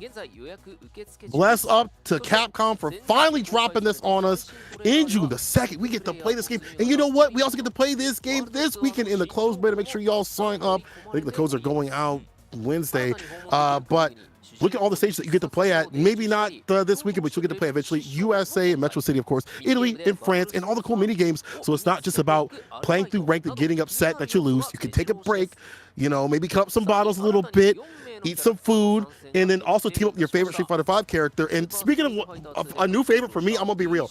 I saw that DJ has a sway. The follow-ups, I'm like, bro, I've never been a DJ fan. I am one now. It's actually wild. I've been a DJ fan since Third Strike now. It's crazy. It's actually crazy. I'm ready for this character, Vicious. I'm actually might be playing DJ. I can't believe I'm even saying that. I don't know how I feel about that statement. But I will say Mano is looking pretty impressive too. I did a little bit of a breakdown of what she has on stream earlier today, and I think, you know, Mano is going to be quite the threat, as she is more of the brawler archetype rather than just a grappler archetype. Despite the judo outfit, I think there's a lot to be said with the normals that she has. I'm really looking forward to trying out this character, as well as the other two waiting in the rafters, right? We talked about Marisa being one of them. I think she's going to be hitting pretty damn hard, but in regards to her stature overall, I think she's going to have big normals that are going to be so hard to even contest against. I think she's going to be a big counterpoke type of character. Yeah, I'd like to see how she works out, see what different systems that she has, but the most important for some of these characters that have been released, the other character I'm kind of looking at is JP, who come up on the screen. I've been seeing people like Zaffarino, he's like looking at the pixels and saying, is that Bison in the in like the moveset or whatever? Is that supposed to be Bison hidden? He's using Bison as like a Pokemon. I'm not sure. I'm not quite sure, but what I'm sure is that this dude is so swaggy. He is so cool looking, and the way that he looks in terms of his gameplay, it's hard to pin down what exactly he's doing. So I can't wait for Capcom to drop that on Twitter so we get a little bit of taste of what he can do or what he's about. But overall, he looks super sick. I love his design. When the new characters coming through for Street Fighter 6, I'll definitely be looking at him and DJ when the game drops, and probably a little bit of Ken, especially Ken this weekend, because again, the beta test is happening. Make sure you all are, signing up for that if you still can. The codes come out obviously Wednesday or Thursday around that time, and Friday through Sunday, or maybe Monday also. There'll be a lot of tournaments, a lot of people playing online, and a lot of streams to make sure you catch everything. I'm probably gonna have like 20 tabs, 30 tabs open, watching everybody. Probably watching you too as well. I'm definitely going to be playing in as many tournaments as possible to support the community, because these guys have been, everybody really has been waiting for this moment, right? Street Fighter 6 is going to come in 3 different types, right? Standard Edition, Deluxe Edition, and the Ultimate Edition. Best believe I'm immediately going into Ultimate Edition. I don't even care how much it costs. Just pump it into my veins, and I'll be okay. My wallet financially may not be on the same level, but mentally I am here. I am ready for Street Fighter 6 already, and I just cannot wait. Looking forward to it. Also, the big run back campaign going on with Street Fighter 6. Now, if you do have a save file of Street Fighter 5, you are able to get some exclusive goodies into Street Fighter 6. You're going to be getting, I believe, some like title cards, as well as that really cool icon of the Super Street Fighter 2. Actually, you get the game of Super Street Fighter 2 available in your arcade in the game. I don't know if you guys have seen the Battle Lounge section, where if you go to the far left, there's like some arcade cabs. You can get yourself and solidify Super Street Fighter 2 as one of your permanent games, so long as you have a save file, I think, of Street Fighter 5. You have to sign up on the website though. You have to like log in with your CFN and your Capcom ID to register for it, but you get a bunch of titles and also Super Street Fighter 2, which is pretty cool. I think it's like the Grandmaster Challenge version of it all. We got to take full advantage of that happening up until next year. So once that campaign has happened, or once it starts, best believe you should hop on it, because who doesn't like a free game, right? Yeah, really. I mean, actually, 6 comes jam-packed with apparently a lot of free games. We saw the final fight. I'm curious to see what other games they're going to add. Hopefully they add, I'd like to see Third Strike and a cool port, somewhere sitting on those cabs and things like that. I'd like to see maybe even EX if they get lucky enough to be able to work something out. But either way, I'm glad that they're adding a lot to these packages, adding a lot to the Street Fighter 6. It's going to be massive, and I can't wait to play the netcode. It's going to be super fantastic. But we still have a lot more 5 action coming through. The playoffs are happening the 29th of this month. If you get your tickets, a little bit later in January, the 7th if you do not, but don't worry, we'll still have a restream for free, the grand finals on the 21st of January. Really excited for it, man. I just want to see who ends up being the champs, because it's such a close battle, such a close race in regards to the skill level. And to be honest with you, man, I'm already thinking about the future of EU as well as US being able to meet up at Capcom Cup. And speaking of Capcom Cup, take a look at the merch that we have getting ready over at Amazon with Capcom in union with them.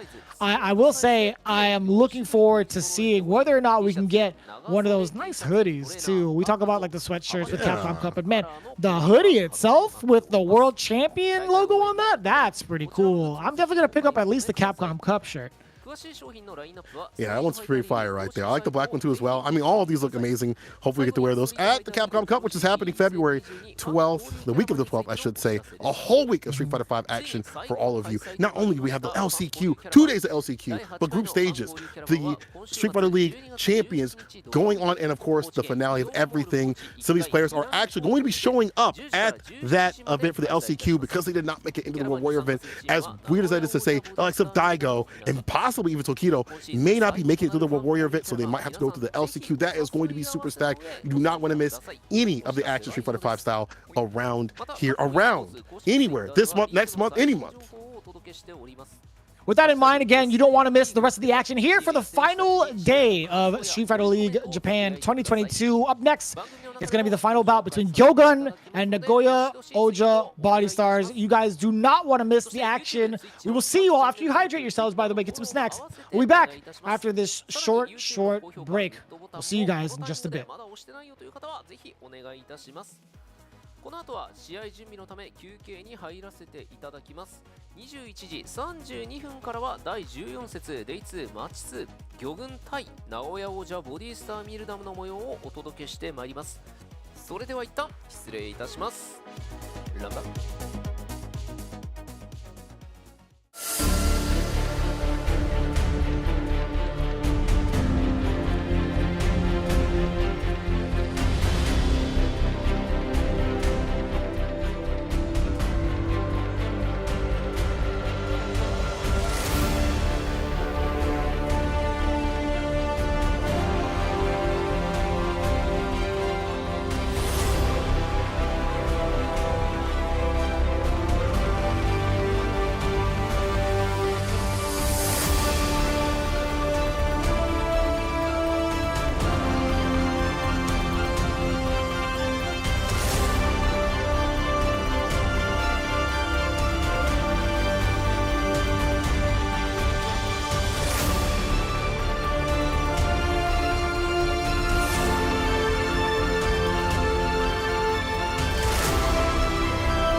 あの男は常にこの力を扱える器を探していた。お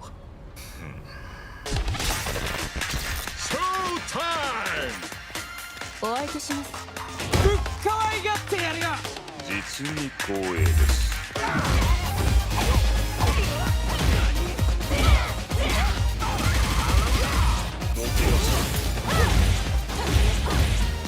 動くんじゃないよ。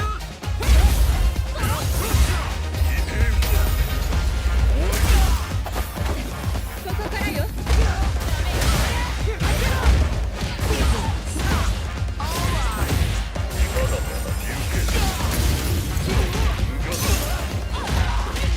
クライマックス。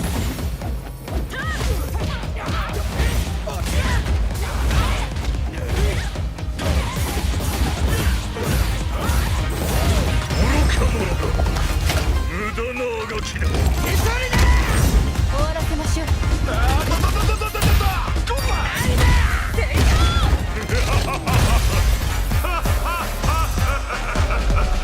Street Fighter 6.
The さあここからはマッ The ツー final の模 day 様をお of 届けして regulation まいり play. ます The final マッ match ツーのホーム側 of regulation play. ギ Gyogun versus Nagoya Oja Body Star Milodon to close things off and to solidify the seedings for the playoffs. My name is St. Cola. I am Jordan Vicious, and we have had some ridiculous matches, and we are not going to stop. We have one more final one for you. Nagoya Oja Body Star first up on the deck on the away side. The lightning speedster himself, Akira, coming into the fray with that scammy Kami play, I should say. After that is the beast, the legend himself. Y'all know him. Y'all love him. Daigo Umehara with that guile. Right after that is an attack on the heavy tank. The poison toxicity that comes from this cat is too much to deal with. It is Fudo.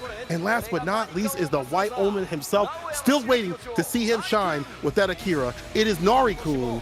This team is super sick with it, sitting in the third position. If they get 30 points, they will surpass the likes of Saishun Kansou Kumoto.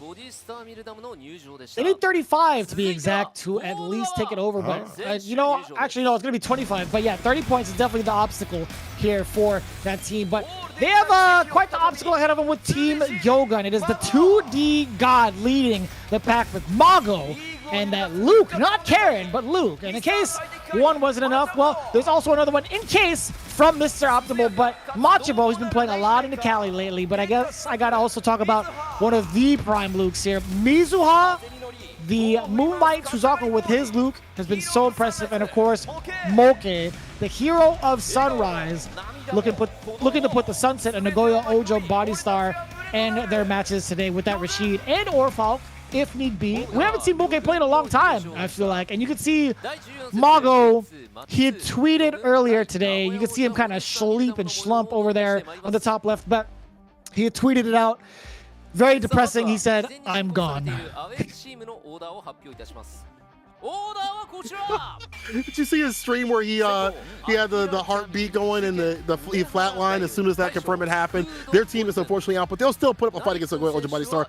Look at this layout: Cammy, Guile, Poison, Akira, Daigo, and Fudo to round things off with Narikun in the vanguard, sitting in the wings, possibly the first to one. How do you feel about that setup? I'm not too sure. I felt like that was I thought that was gonna be Akira going up first, to be honest with you. But you know, taking a look at the current roster, I don't know. I feel like seeing Narikun play is something that I've been looking forward to. I think I would love to see. I mean, Nagoya Ojo Body Star has already like solidified their spot into the playoffs, right? So getting as much prep time and practice as possible is going to be pretty important. But other than that, I will say with Gyogun, them setting up Machibo to kind of play spoiler is going to be pretty important. Yeah, it is going to be Akira. Did you say Narikun? Okay, never mind. I might have misheard you, but yeah, Akira is definitely going to be the first one up for the Vanguard position. Akira playing Cammy. I'm not too surprised with this pick. I think he's been one of the big momentum starters for the team. I think he's been playing as the Vanguard for a bit now. He did it in week 13, played off pretty well. He was still within like the realm of first two, at least in week 12. And then even in the week prior to that, I feel like I think the last time he played was week 10. He was still like second. So he's looking to be like the momentum starter for the team, I feel like. So here it says, it's unexpected, but Machibo-san, he has lost against him, so he'd like to win this. I was kind of expecting possibly Mago to go up because he understands that matchup very well. Luke does very well against Cammy, especially because her crouch fears, her stand fears, a lot of her butts have become more whiff punishable, and that's great for Luke. But, you know, Machibo definitely has had some practice. He's had some ideas against this character because he had played Cammy previously in Street Fighter League Japan, so I'm sure he understands how to fight this match. And again, new, like, I don't want to say newly christened, but it feels like it's like a new Machibo because he's brought the Nakali back, and Nakali a lot stronger this season. We've seen him have a lot more success. Out of the 10 games that he has played, he has won 6. That's 70 points. The last time we saw him beat Itabashi's G with his Nakali. So he's also had some success every so often whipping out the the Lucia on Fudo. However, maybe not so much with the Bison, so I'm glad that we're not seeing that character so much. He'll maybe have to get that ready for the playoffs a little bit later on. Oh, I'm sorry, never mind. They're not in the playoffs, but maybe he was getting ready for the playoffs with that. Not at all. My bad. Did not mean to. My bad. I'm sorry, Machibo. But I'm glad that he's going for the Nakali. I feel like that has been the strongest character. That has been the character he's been riding with for a long time. It's finally gotten to a place where it's a lot more viable. The game systems definitely allow him to operate a lot better. He's gotten the buffs that he needs to and give a little bit more Oki up the DPs and things like that. V-shift and V-break help him out. And those short limbs, they don't matter as much when you get that V-trigger situation. And the V-skill one definitely helps that come a lot quicker. It's damn near inescapable. Yeah, it's a little bit tough to manage too. Looking at the other side of it though, I think Akira, one of the biggest problems is trying to keep Cammy grounded. I feel like has been like the bane of a lot of players' existence. We talked about the current stats of Machibo and what he's been doing and how he's been operating. 6 out of 10, 70 points, right? He had one anchor position spot and found some pretty significant success. That was in week number 5. But switching gears a little bit towards Akira, right? Currently within the rank of 15th out of all the players here, has 5 out of 11 W's under his name with 60 points. So kind of similar fashion to Machibo, not too far behind him.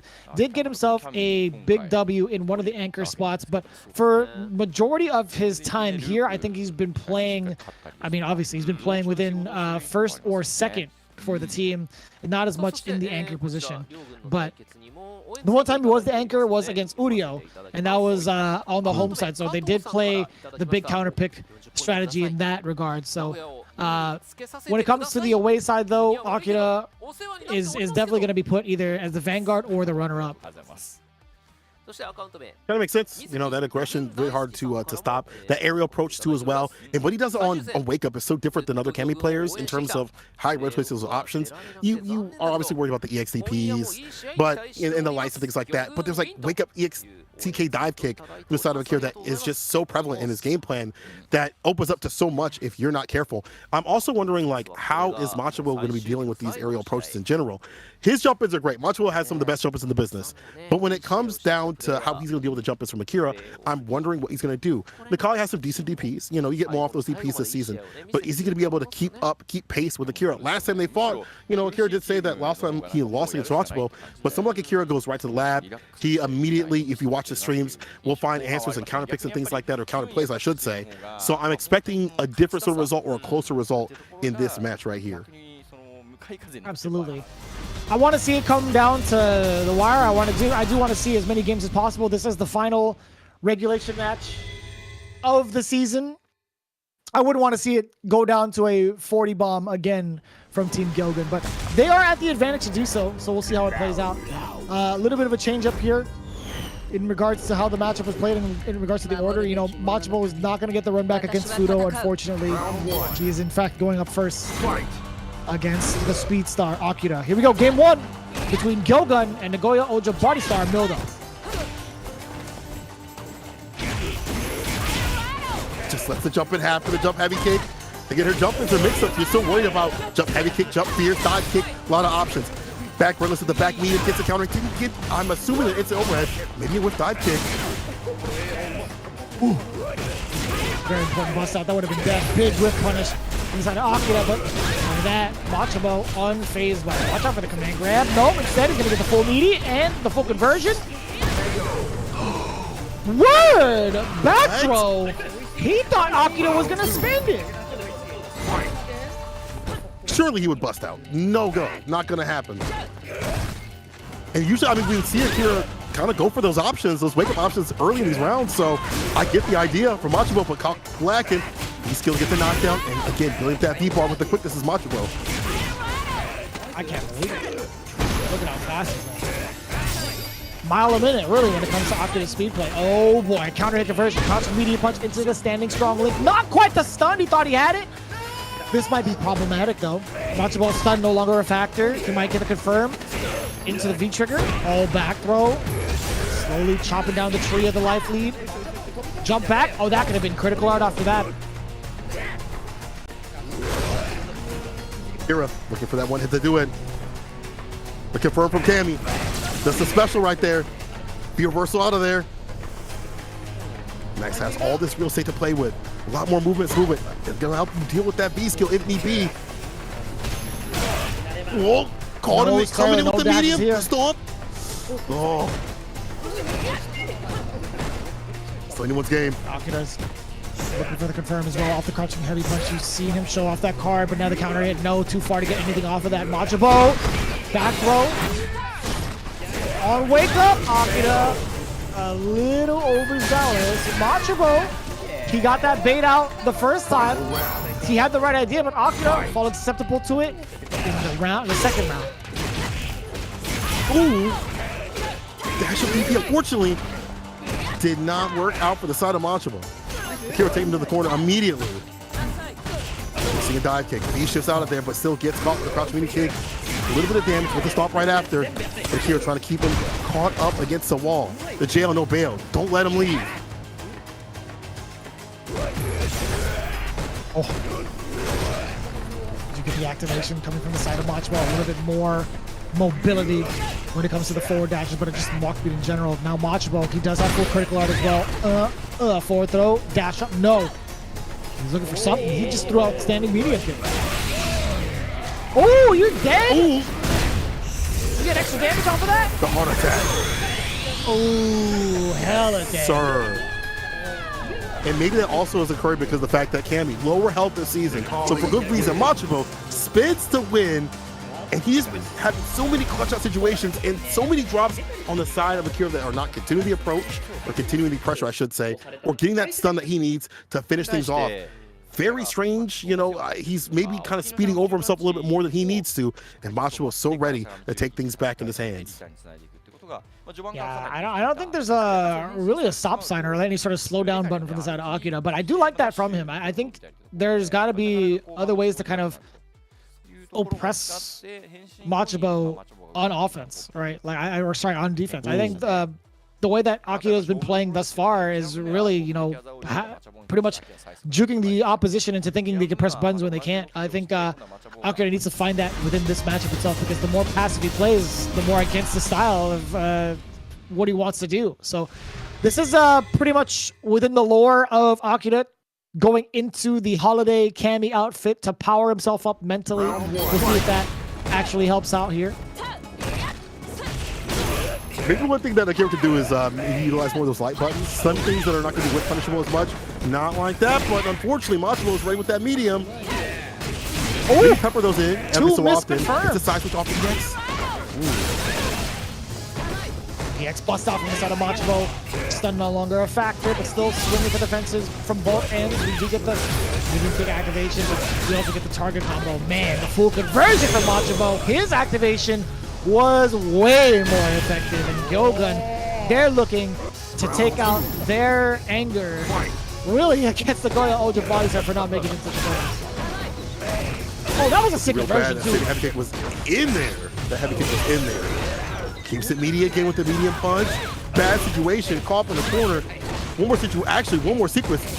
Should be able to get the kill. EX reversal out of there. Like that option to dash in. Akira trying to keep up pace. +1. Look at that light kick, and that's all he needs to do it. Machibo, Mr. Optimal himself, not taking any unnecessary risks. That is 2 games straight against the young Speedstar. He has to take a seat and watch the rest of his teammates do work. But I will say, man, that's a tough draw. Machibo is so experienced in that matchup. He is just free-flowing and going. He was totally ready for the way that Akira wanted to play. And you can see it, man. That's a lot of stress. My man is... He is ready for a nap. He's like, I need to go lie down. I need to go chill out. Yeah. But that medium kick of that last game, really at the right ranges where it would blink the medium kick of Cammy or catch him coming in to get those extensions into the target combo, into the V skill, and again, building up that V bar continuously, putting him in a V trigger with the quickness, being able to keep up with that pace that Akira wants to play at because you have that enhanced speed, the enhanced walk speed, dash speed, things like that, hard to react to. Man, Machibo is just a threat, and he knows how to optimize this character, one that he's been playing year after year and popularizing, at least not popularizing, I should say, but we're putting on the map. And so far, we were taking a look at the stats pretty much after every game. We talk about what it actually means. So in regards to the anti-air game, we've talked about specifically Cammy and how mobile she can be both on the ground, but more specifically in the air. The fact that Machibo has had 50%, it not only shows that he's ready for the air approach, but also the execution for it to be able to react to those certain moments is pretty significant, right? So Machibo definitely on point in regards to what he needs to do in the Cammy matchup. Super impressive that he got it half of the time. So, of course, you could hear how happy Mago is, Machibo fulfilling his duty. I swear, dude, if they end up getting 40 points, that'll be so heartbreaking. If they get a full sweep against the Goya Oja Body Star with this, I'd be so sad. I would be tight for them, but it looks like Moke is coming up to play, trying to get that done. And this is kind of a weird pick. I kind of expected Moke to be in the anchor position, considering how good Rashid can do, but Luke can do good against Poison too as well. Moke, one of the more, I feel like the Rashid players, when you talk about like top level Rashid players, he's not really always in the conversation, but he definitely should be. He's a very strong competitor. We've seen him work out here at Street Fighter League, doing really decently. In fact, you know, having 5 wins out of the 7 games that he's played, 60 points in totality. But he is going up against someone that knows this matchup very well. It's Daigo, who's played the likes of Gotcha-kun and other millions of really cheap players from around the world too as well, continuously, years after years. It's going to be a hard one to break the beast down. Yeah, I'm taking a look at his overall record against some of the other Rashids. Right, we talked about Gotcha-kun specifically. In week 12, the last time he played off against Gachikun specifically, was in that anchor position, and he managed to take it 3-1. So with that in mind, you have like the winningest Rashid player in the world with Gachikun, right? You have Capcom Cup winner, overall super successful Rashid player. Daigo taking it down 3 games straight is, sorry, not 3 games, sorry, 2 games straight, put 3-1. That's pretty convincing. Those are pretty convincing stats. I want to know if it'll be a different kind of story for Moke. And you could hear him. He's already pumping himself up. He's calling out Daigo. Pretty confident to win this. I want to hear what the actual translation was in his call out towards Daigo. I'd love to see that. I definitely want to see. I like the energy either way, even though I'm not sure what he said. I am sure that I like the energy, because you definitely have to come correct. Like he said, he practiced. He's practiced this matchup. He's understood how to fight Guile. But this is Daigo. This is someone different. This is the Batman of the FGC. Moke says he will beat up Umehara. I'm assuming to upset the big Umehara fans out there, the big Daigo fans, the millions of people around the world. That is, this is the most popular FGC member. The most, I guess, front-facing FGC figure around, like Justin Wong and the likes of them.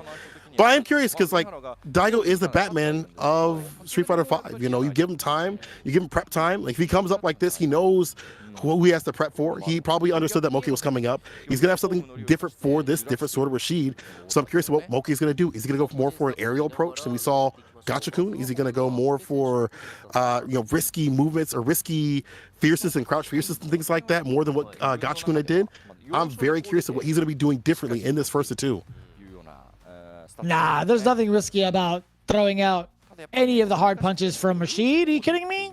I mean, despite having, double digits recovery, I think he's going to be just fine. Like, near 20 frames of recovery, he'll be just fine. I think Daigo's not going to be ready for it. But all jokes aside, to be honest with you, we talk about him being one of the most, hardworking members in the FGC. I think, he grinds out a lot of the matchups. But I think this is just going to come down to raw talent, raw practice, and how much he's experienced this matchup in the past. Even in this pregame interview, he was just talking about how unexpected this pick was. He wasn't even looking to play this matchup or play this person, so he's just going to go into it with all the data he has now. And it's not even going to be downplaying it, really, because Daigo is always going to be ready for this particular matchup, for any matchup, really. Just it all really depends on the person for him to find out the specifics. But he could definitely play this out as if he were just looking into it on paper and just react accordingly. But yeah, overall, Daigo wasn't expecting this pick, and I don't think that really affects him too much. In a 2 out of 3 scenario, he's just looking to play. It's not going to really affect him too poorly. Having 9 wins out of 11 games, 130 points total. This man is the one to beat, I feel like. One of the men to beat in the Nagoya roster. So we'll see how this plays out. I think Moke 100% needs to think outside of the box and figure out what it takes to face off against the Beast. Legendary player in his own right. I mean, also almost impossible to take down in exhibitions. Yes. We've seen that happen so often where people try to step up to Daigo, and they get dusted. You give him too much prep time, he will shine. We've seen him take down the likes of Tokido and many other competitors. Let's see how he does in this first of 2, though. A little bit different. I'm curious to see what Moke does. I want to see what he does with V-Trigger 2. I wonder if that is going to be another access point, entry point in terms of changing up the approach, the aerial approach. I wonder if that's going to help him get in against Daigo. But then again, Daigo's anti-airs, where he stands, where he lands those flash kicks, the stand fierces, everything. Perfectly. It's so hard. Man, I can't wait to see this match. I can't wait to see what Moke has for us in store. I also can't wait to see what Daigo does in rebuttal. The 2 players going up, and they're going to Ultra Body Star and Kyogun, Moke and Daigo. I want to see if they can actually play spoiler for this team, right? In consideration to what Nagoya Ultra Body Star needs to do. They need to get themselves at least 30 points to get the favorable positioning into playoffs. Moke has a lot on his plate. Really, there it is. We already start things off within range with a crouching heavy punch, and now a standing heavy kick. No conversions off with the crouch jab. We're looking for something else. Maybe against Daigo with the burning straight. And man, that was actually sick. It actually interrupted the burning straight all the way out. That standing leg kick from Moke. Very impressive here. in battle number 2 between these two teams. Bishop with a break. It's a great life on him. B-shift right back at him. I like that bar spin. That's going to make these hits hurt even harder, where Rashid doesn't really access damage, so he gets speed trigger or the corner position. There's a lot of V-bar, also a lot of great life on the side of Moke. V-skill in play, right on the boom, gets a counter hit. The pick up with the heavy mixer. Stuns rising. Flash kick, not surprising. Daigo activated. I see the Sonic Booms coming into play just a little bit. Can't be a little bit overzealous with that. What a whip punish against the medium kick. Oh, we still get, yeah, safe jump setup from the side of Moke. Daigo absolutely knew the stand roundhouse was coming, so he just jumped away to safety, resetting the momentum here. But still, we'll see if the Sonic Booms are going to prevail. No pass with a V-skill, and Moke absolutely ready for the Sonic Blade. This guy Daigo thinking he could V-skill his way to the W. Not for Moke. Also like that medium kick, how it sets up shop for other buttons. That light in the Eagle Spike is Oki in the corner carry in a fantastic position right here. Let's see what Daigo does against these buttons. Whip, but no hit. Too far for the sweep, it looked like.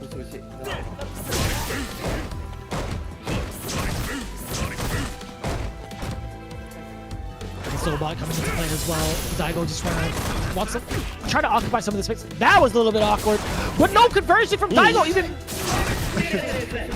more awkwardness, I should say. That was very unexpected. That was a hard combo too. If he would have got the full extension right there, would have been fantastic. But now he's off in the corner. That crouching the kick, able to find some space and the jump out, sweep off the feet, safe jump again. Daigo walking back, knowing that. Trying to go for the flash kicks. That put him in a perilous position.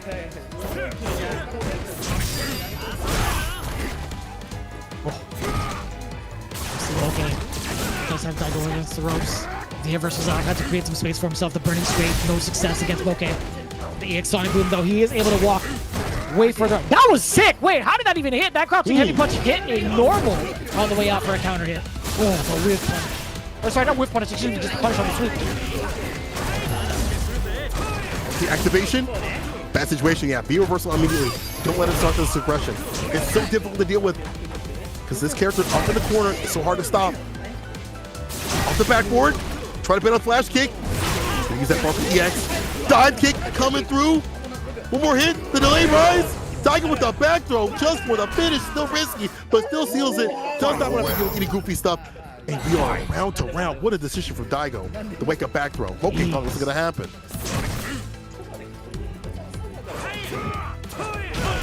We do see the meter advantage from the side of Moke, though. Man, Daigo has been whip punishing a lot of these medium and heavy normals with just a sweep, and it's been so satisfying from that range. And that's no easy feat either. 7-frame quick with it, but you got to be in the right range, right area. And things like this happen if they block, if you whip. Call for the corner now. Go unafraid. Look at this. Moke has not been able to utilize any bit of the meter. There we go. We were talking about it. Leading into it. Getting a route to go into feed trigger. Man, that Eagle Spike was so sharp. It still caught Daigo. Watch out for the critical art. Ooh. Out of there. Not just yet, though. Building. You're dead. You should be connected to this. Into the super. Yes, sir. Moke. Too aggressive for the beast to be able to do anything. The aerial approach has been a big access point. The dive kicks coming through, and the ground approach too as well. When he has them up in the corner, delaying all these normals, waiting and baiting, and finding the finish. I love this play from Moke. Very impressive, man. We were talking about what he had to do to kind of like even pose a threat against Daigo, but this is only game number 1. Moke has been definitely doing a great job of thinking outside the box and having the right reactions. And it's refreshing to see because I feel like we haven't seen Moke in a very, very long time. I actually kind of want to look it up. Like, what was the last time we actually got to see him play? I feel like, what, was it week 12? He got his W? No, not in week 12. I lied to you. He lost. That was week 5, probably. Dang, he hasn't played in a long time. What is happening? What's been going on? Last time he beat Bonchan with Falcon, that was it. He rode for the sunset, only to come back to try to fight Daigo. And we're not even seeing the Falcon right here. We're seeing the Rashid, but it's still a fantastic job here from Moke. Took a break, came back to work like nothing happened. And again, aerial approach has been fantastic. Corner pressure, great. Hadn't utilized a lot of that EX bar, but he's saving it for the express purpose to seal it with the super at the end. Only one win though. It's not over yet. Let's see what Daigo has. You mean to tell me he hasn't played in 5 weeks and he's still this sharp? It's kind of ridiculous. And he's Kind of wild. proving his worth against Daigo of all players. That's pretty impressive. I gotta say, I think, you know, Moke might be onto something here. Like he's been waiting to let loose from his cage for a very, very long time. And you can see it, man. He's also peeked into other people's like webcams. He's trying to like get himself into the spotlight more often than not. But this is a great way to get reintroduced back into the fray. That is a big punish as well. Yes, sir. Striking first already. V-shift break. Get off of me. Daigo already utilizing the first bits of his V-gauge on defense. The great equalizer too. A handful of hits to bring it back to pretty much an even game. Crush is coming in. Challenges on the dash. And finally, though, from Daigo. Whips the crush and that sweep immediately. Daigo with the conversion. I love seeing that. Sonic boom with the sweep. Takes awareness. Daigo knows what to do. EX for the corner push, flash kick, delayed just a little bit, and still got some distance with it. And the sweep for a sweep Daigo. I think he's back in his bag right now. Oh, he's hella in his bag right now. Oh yeah, he's at the entire department store. The way that he's been playing, he is trying to get that cash. First round for him in game number 2, but a misplaced Sonic Boom. Moke utilizing that V skill, threading the needle, the burning straight, 2 dashes over, the block on the overhead, but no punish. I think he might not have been confident enough, or at least within range.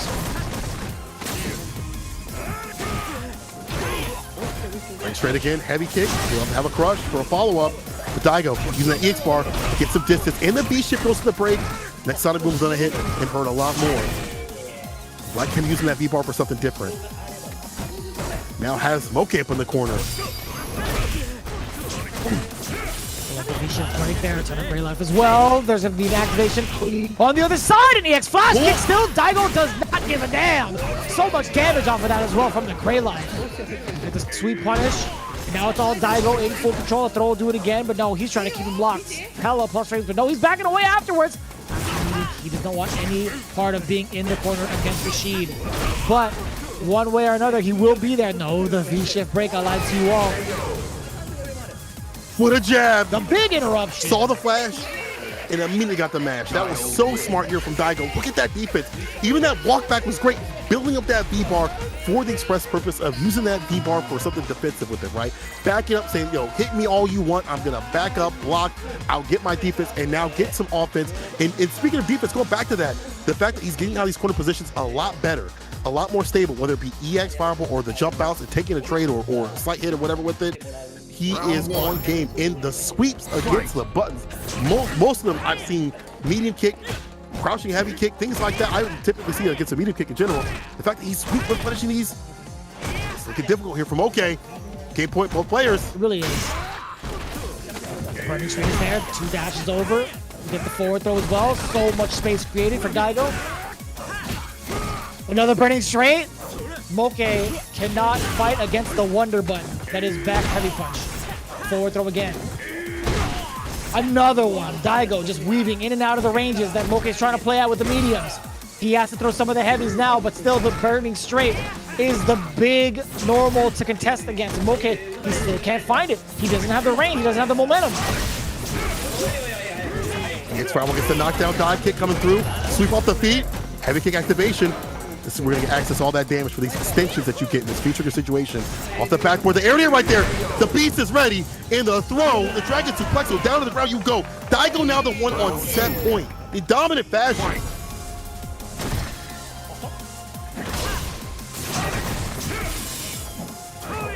You see the Sonic Blade coming into play a little bit more too when Moke is a little bit of a closer range where you can't really use that V-skill, but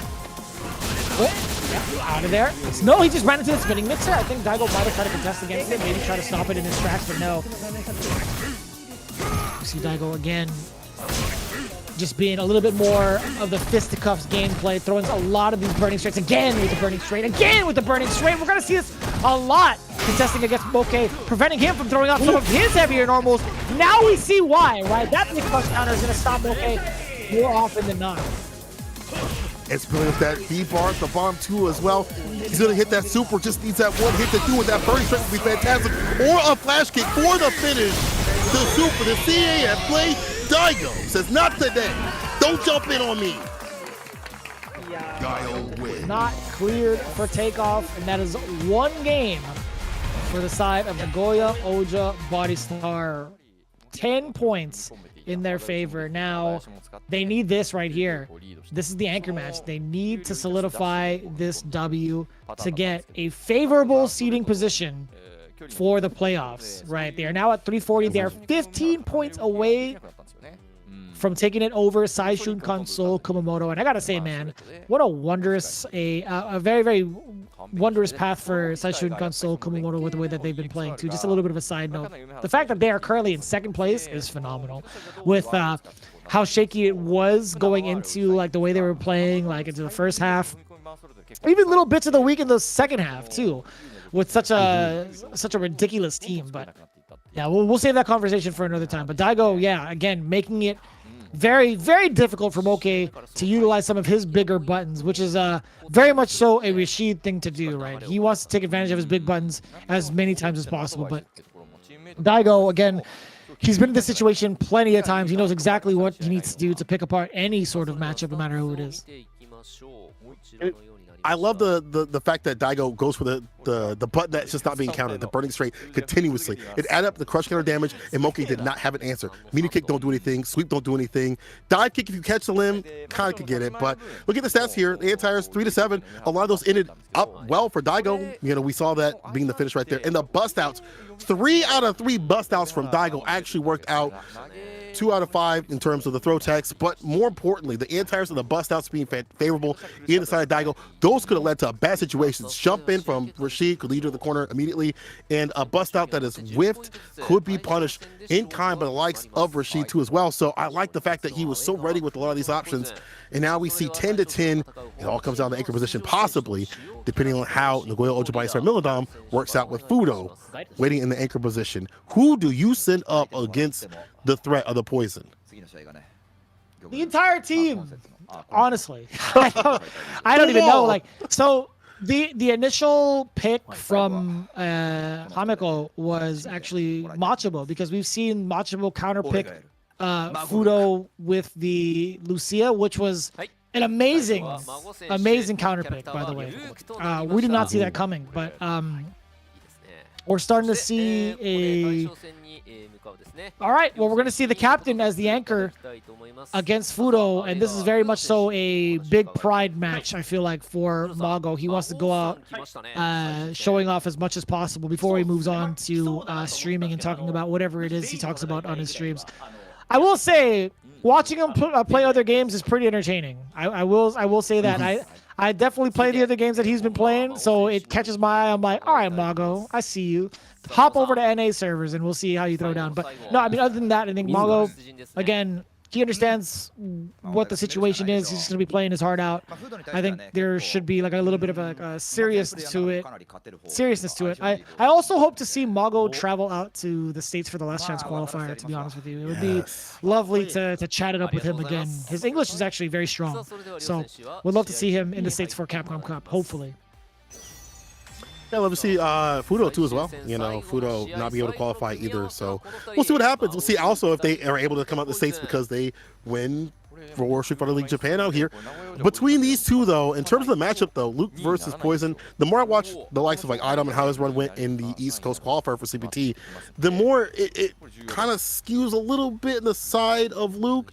You know, him being able to play out the stand fierce, the crouch fierce ranges and find fantastic finishes when need be. Definitely helps out in that mid-range game. And the fireball trade-offs are way harder for Poison to even start up. Before she can even start up, it feels like the fireballs come out with the quickness, with the hit scan, from the fireballs of Luke. So even doing that typical trade with the projectiles that you would typically see, you know, as Poison against Ryu and, you know, Sagat and stuff like that, doesn't really work out here in this matchup. And if he puts you down with the target combo, that's into Oki, and she doesn't really have that much in terms of reversal. Her 3-frame mash it's okay, but she's really looking for activation off like a crouching mini kick and a side switch situation with V-skill 2 with a cartwheel. Not much else compared to other characters, so you don't want to get put on your back. You don't want to be put up in the corner. You don't have to give up that precious V-bar for V-trigger, having to use V-reversal. We'll see what happens. What happens on paper might be different with it. まず一つフード中心に回っていたなっていうところはありましたよね。フードが強すぎることによってルシアとかそういうなんというかその奇策というかというところも出てきたっていう点では中心人物でした。最後勝って終われるのか。さあこの試合勝たなければ名古屋王者2位はない。All right, last match, possibly of the day, depending on how Nagoya Ojasar plays. Luke versus Poison. Two top tiers out here. Man, I'm already getting too excited. I don't even know how I got muted. But I'll tell you what right now, talking about the V-trigger is going to be pretty important, right? How you use your gauge on defense might be the tell of the tape here for playing it off against Poison. I think it's a lot to be said in regards to like how defense can be played out and what it could lead to. But more importantly, if you have the life lead, it can also be very problematic for Poison to even try to approach you. But not too bad for Fudo thus far. Outside that corner. Using that cartwheel, actually seen the V-skill 1 to come through. Seen that Fudo loves to utilize that over other Poison players. Here we go, Mago. Into the corner, try to get the medium, get the catch back. But the jump heavy kick connects. V-skill, the lockdown, catches him. I'm not sure what he was doing, but he's going down with the EX whip follow-up. I don't know if he went for a throw there or whatever it may be, but Fudo with the V-skill 1 at the ready and steady. It's a little bit of a problem too. I think, Mago, his idea is trying to get within mid-range, but Fudo has been so ambiguous with his current ranges. He's been switching it up between the dashes, getting into close contact, but also the heart rates have been very ambiguous as to which one he's throwing out there. And Mago does get the big opener with throw tech, checking for the lows immediately afterwards, and Mago kind of backs away. Finds an opener again, back medium punch, sends Fudo right back down. Ugh, you got the stun. And if it's VCL 2, by the way, he's not going to be charging up any of the Popeye arms, but throw to go, back, yeah, back medium punch to set up for kill. Very, very difficult. There's still more layers because of that V-skill too. Even if you're not stocking up for more damage, the fact that you have another layer you have to worry about is real nasty. Spells Doom here for Fudo. Runs the EX whip, the +1 to get it done, the Millie Rock throw. Adding up and a lot of life to sweep off the feet. Yo, Mago getting a knockdown. And the 4 Fierce to crush. This is bad. He called for the corner. On that bar at the bottom. Call 4. Going forward. Still nothing of it. Can't really do anything out of that. Fudo. Here we go. Does get the big confirm. Ugh, tons of damage after this. Not quite dead. We do have heart rate, or even crouching heavy punch range. You see him trying it, but no, the sweep, its activation, forward throw. Mago with this trigger could lead to a lot. Yeah, that's Rock Smasher number 1. Fudo can't run into any of it. Oof. Nice and easy, crouching heavy punch.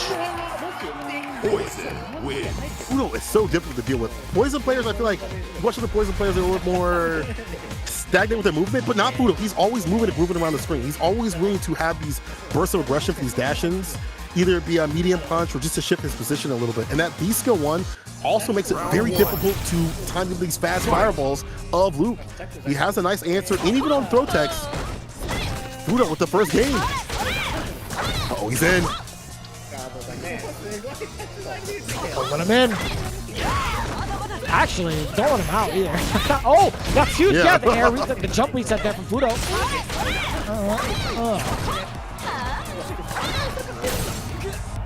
Oh, that could have been a little problematic. A little bit worse for Mago. He tried to get the anti-air on it, but absolutely whipped. He could have got punished on the way down, but still Fudo, again, playing the heart range game and also the crouching heavy punch. It's so difficult for Mago to try to thread the needle. He's going through a pretty much minefield, really, a normal situation. Tires right there. Fudo dropping down to the ground. He backs up for that express purpose to make sure he can take Fudo out of the air right there. I'm sorry, Mago out of the air. Look how aggressive he is with these buttons, with these heart rates, and the fact that he's getting these V-skill once off too continuously is putting Mago down. Finally finds a medium, didn't commit to anything off these buttons. Getting a knockdown like he'd like to have.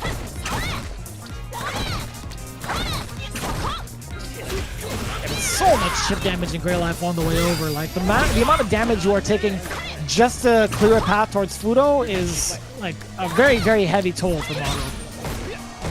Oh. He wasn't confident in the snapback though. That standing medium punch, although it hit initially, he didn't want to commit to it in case it whiffed for the second hit or the follow-up hit. Makes sense. Fudo has a lot of Grey Life stock inside of Mago, but here we go. The corner right to this super. Just wants to get the lead. He has that feature to back him up. So he might actually be backing up. And that also winds down the clock a little bit to let that Grey Life recede. And I see him running that V-trigger for the win. Smart stuff from Mago. Well planned. Really smart as well, because he did that after a punishable move, right? He did that after the standing jab being -4. You would think if you're Fudo, right? Oh, well, it's my turn to capitalize on this mistake with my you know, whatever combo punish I have into critical art. Really well played. Ooh, get him out of there. No V-skill for you. That's what I like to see. The anti-air drops him down, back medium. Oh, what a good interruption here for Fudo. Still caught up in the corner. Affects the V-reversal. Brass with that cross meter kick, trying to find an opening. V-reversal though. Masada Fudo gets some distance. Walks under. DP finally finds a better answer against his V-skill. Yeah, he's done it like 3 times over thus far in this match. Oh boy. Uppercut. Back medium punch. No, it's going to be the jab pressure, allowing Fudo a little bit of breathing room. You do see the heart rates being a viable option now within this range, and he gets the startup of something. A big counter hit explosion from Mago off of the Fears. That is 1 game apiece for both. I love this situation here for Mago. Starting to turn it up and really trying to smother Fudo in the corner, but we have a full set to play here, right? 3 out of 5. I think Fudo, I wouldn't be too surprised if he ended up going full Mika. I don't think it's going to be a great matchup for Mika, but I wouldn't be surprised if he went to it. No, it's going to be the poison either way. I would like to see a switch of play though. The V-skill, okay, now it's working. Never mind. I'm gonna shut up, Fudo. I was gonna say that V-skill could be switched to help him on the defensive aspect, especially when he's caught in the corner. But on offense right now is where he's trying to put the most and make the magic happen. V-reversal keep him caught in the corner. Caught him dashing with the medium kick. Fudo really feeling it right here. Has a big lead. Can't lose it. EX V-skill again. EX. That should be the win. Fudo, shut me up. Keep using that V-skill. Yeah, why not? All you have to fear is an uppercut.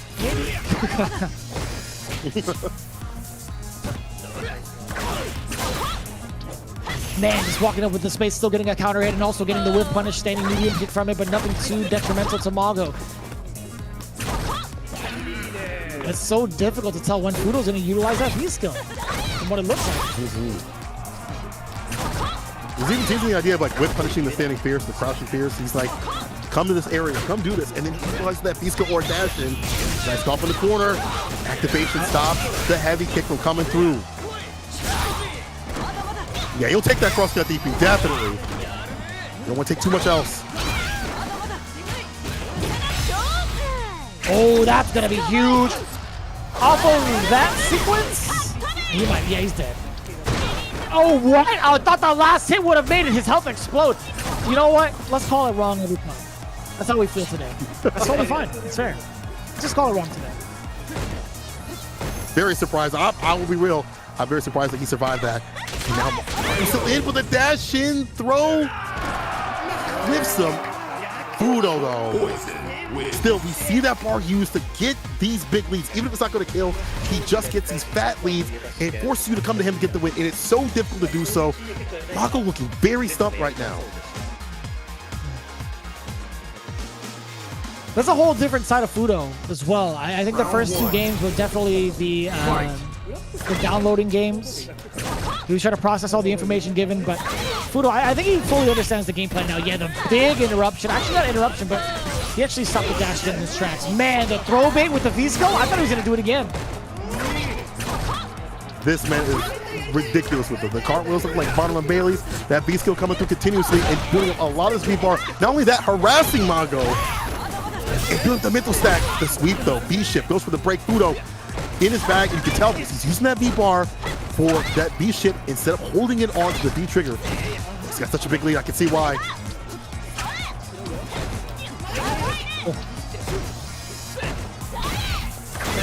See, we're trying to get a big opener from Mago, but no, the whip still, again, stopping him dead in his tracks. Fudo looking at battle point for Nagoya Oja Body Star, and also the favorable position in seeding going into playoffs. This whip is doing in work. If I wasn't mistaken, I gotta say Fudo might just be an Indiana Jones fan, but I will say that crush counter is super significant right now.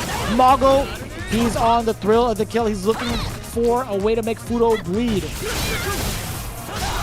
We do so in this corner position on defense, so a little bit harder. Fudo does not have a way to leave the corner with that B skill 2. It's all B skill 1. It's about to get done. Hold on now. Fierce. Dash up back throw. Make the magic happen. Don't let him leave the medium kick. Caught him dashing in. Fudo getting a little too aggressive. When he has these leads, he's able to keep these leads. But all Mago needs is a few confirms with the crouch medium kick, the 4 fierce crush, any of those options, and makes Fudo die in the corner. That sequence is wow, that was so difficult. Oh man, the frame kill again! He was looking for Mago to utilize it maybe like an EXDP.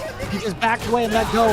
Stun no longer a factor, but look at how much life Mago had to pay for so many of those sequences thus far. Now you're gonna play the cat and mouse game. It's a Tom and Jerry kind of matchup. Fudo is looking to play run away with some of these heart rates and some of the heavy punches too down below.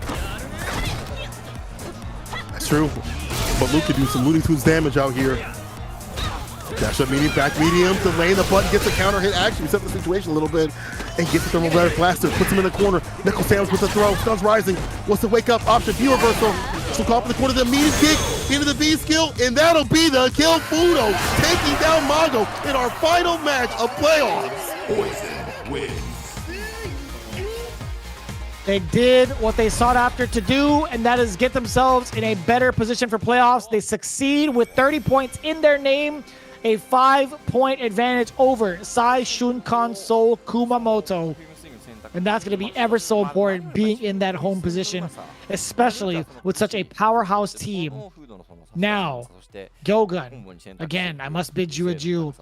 They played their hearts out, that's for sure. It was very entertaining to watch them figure out what they needed to do every single week. But their journey, unfortunately, is stunted here with 265 points in 6th place.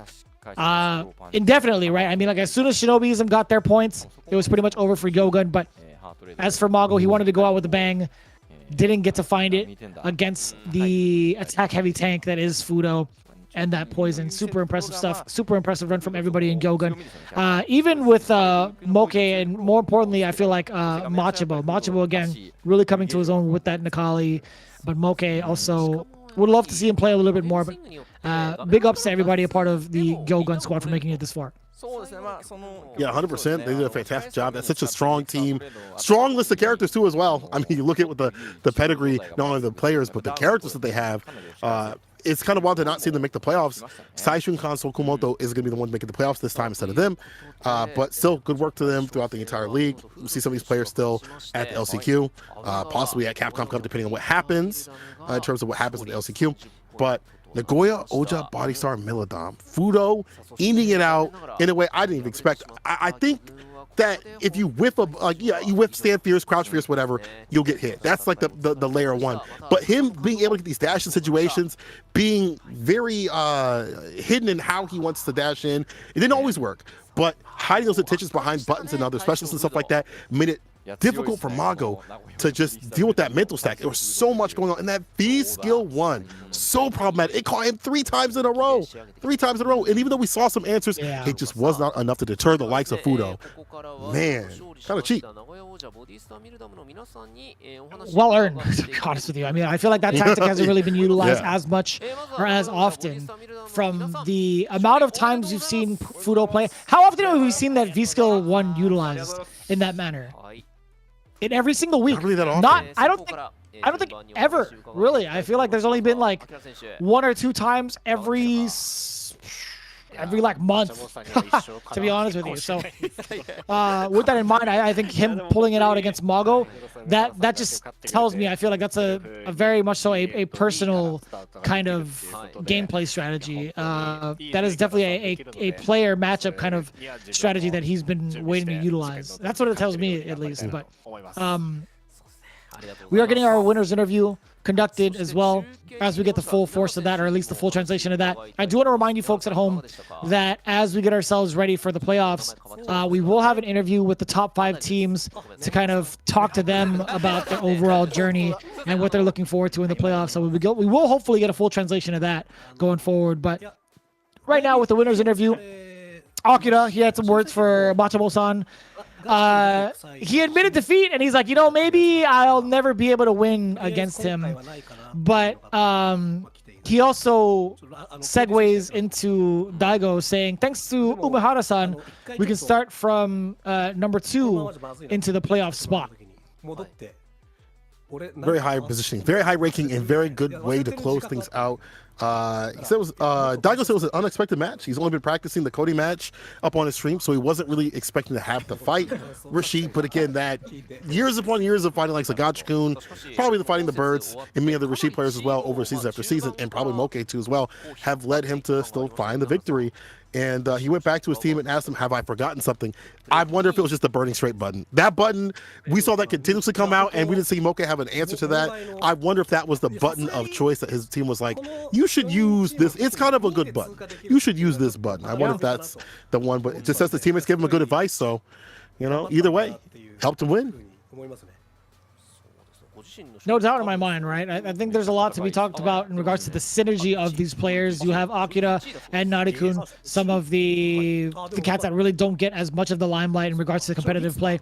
But you also have a veteran in Fudo to kind of talk about some of the matchups as well. I think that's super important. There's just such a wide variety of experience within this team of both new generation and old school. I think, you know, there's a lot to be said with how they've worked as a unit thus far. I will say I'm surprised I haven't heard anything big from Narikun yet, but I mean, that's probably going to be saved for the very end. We'll probably hear Bravo again. I'm looking forward to it. I'd put money on it. Look at him. He's hunched over. He's like gearing up. He's like ready to let it go. He's ready to let it go.